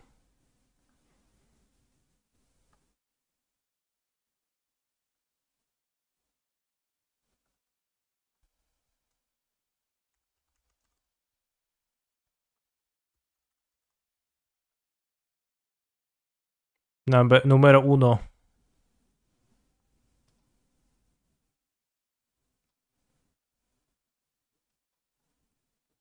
Peaked at PT Kaladesh. That's because he won.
Guess you won.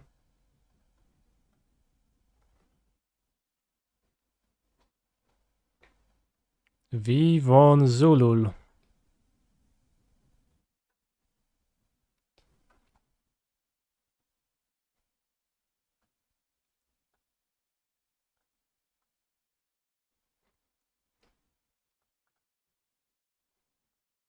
Nice song.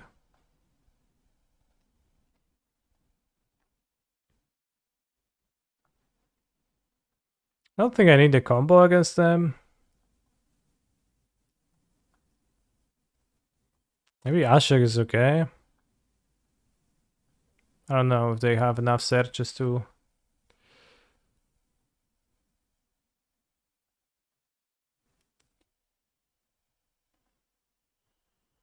It's not like Raghavan's bad though.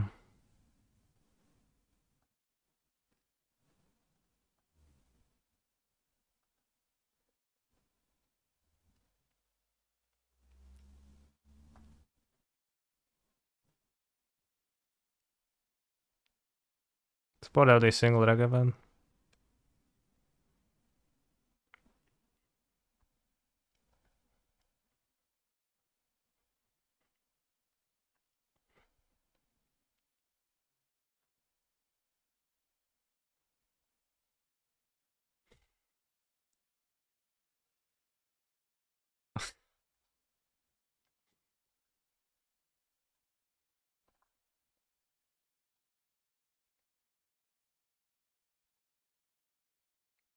Play, afraid of more, I play Saga. Maybe just no life loss. Ooh, Sentino.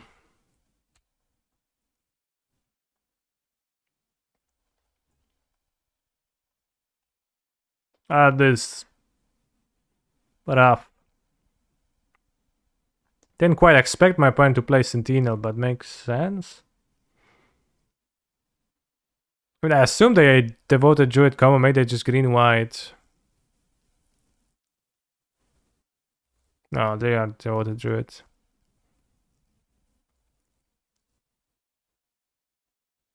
They play Sentinel, I play 2 explosives against them.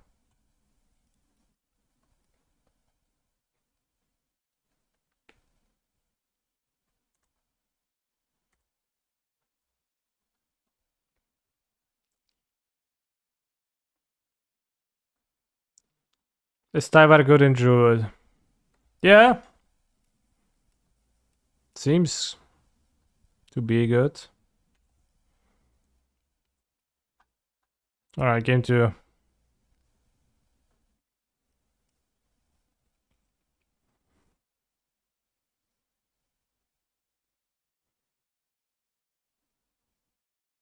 Play Saga too. Like, I want to play, I guess consider is bad against, I guess say deck with Esper Sentinel. Needle is probably shaky.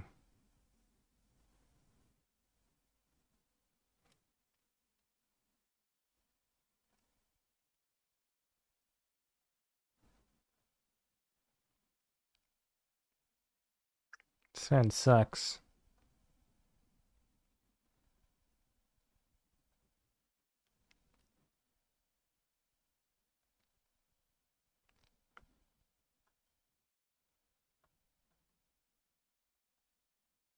Probably gonna play explosives on 1, no matter what.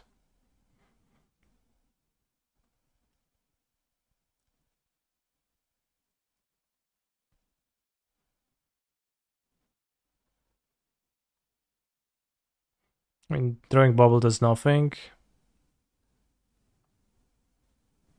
Maybe we should fetch white to avoid taking an extra free damage from this, but I think good mana is worth it for now.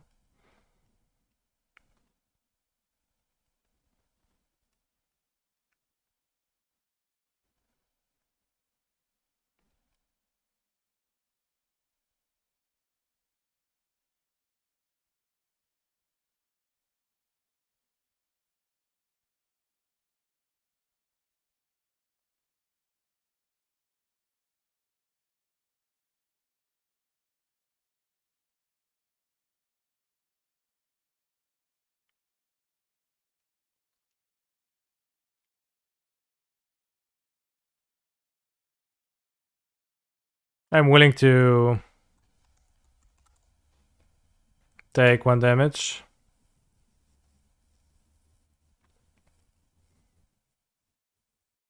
Devoted Druid, okay.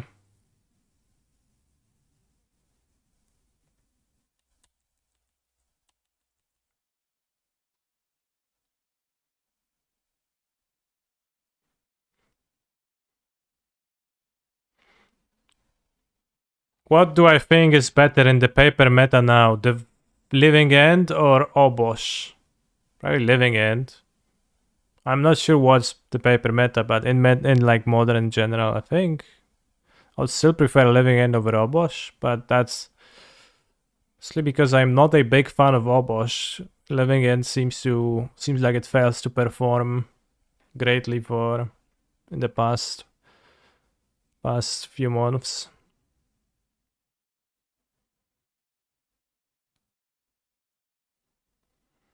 Fury is probably pretty good against their deck. Generally speaking, right?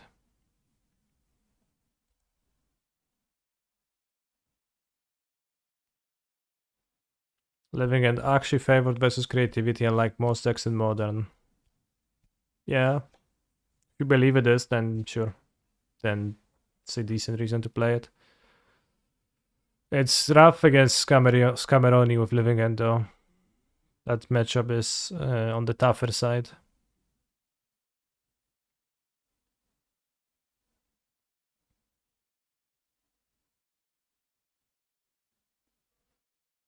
Tivar?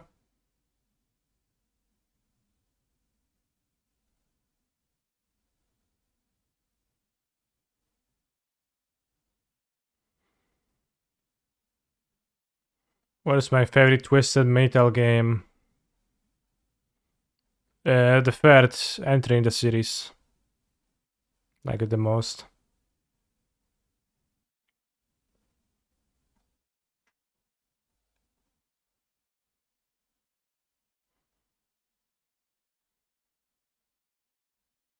I played versus Living End last league again with creativity and it wasn't close. I won. Lee is just bad. Well, maybe you're just bad.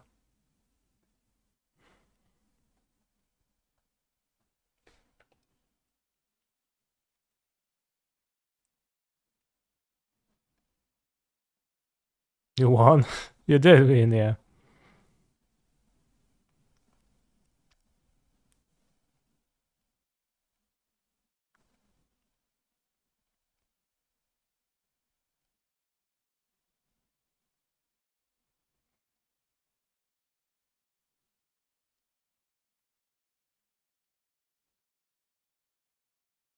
I'll do this.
Luckily, no Well of Summer. I have it a Ferry in play, and it also wasn't a blue effect.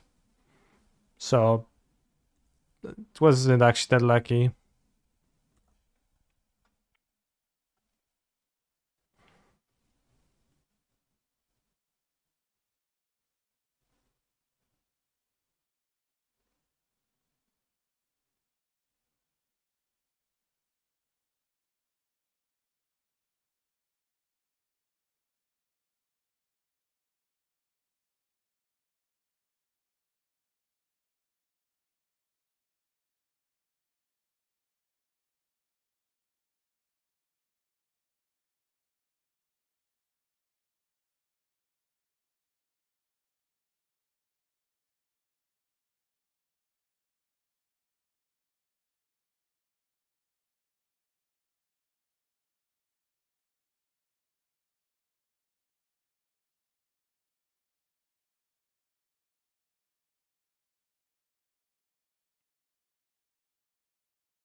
Pójdę na wojnę.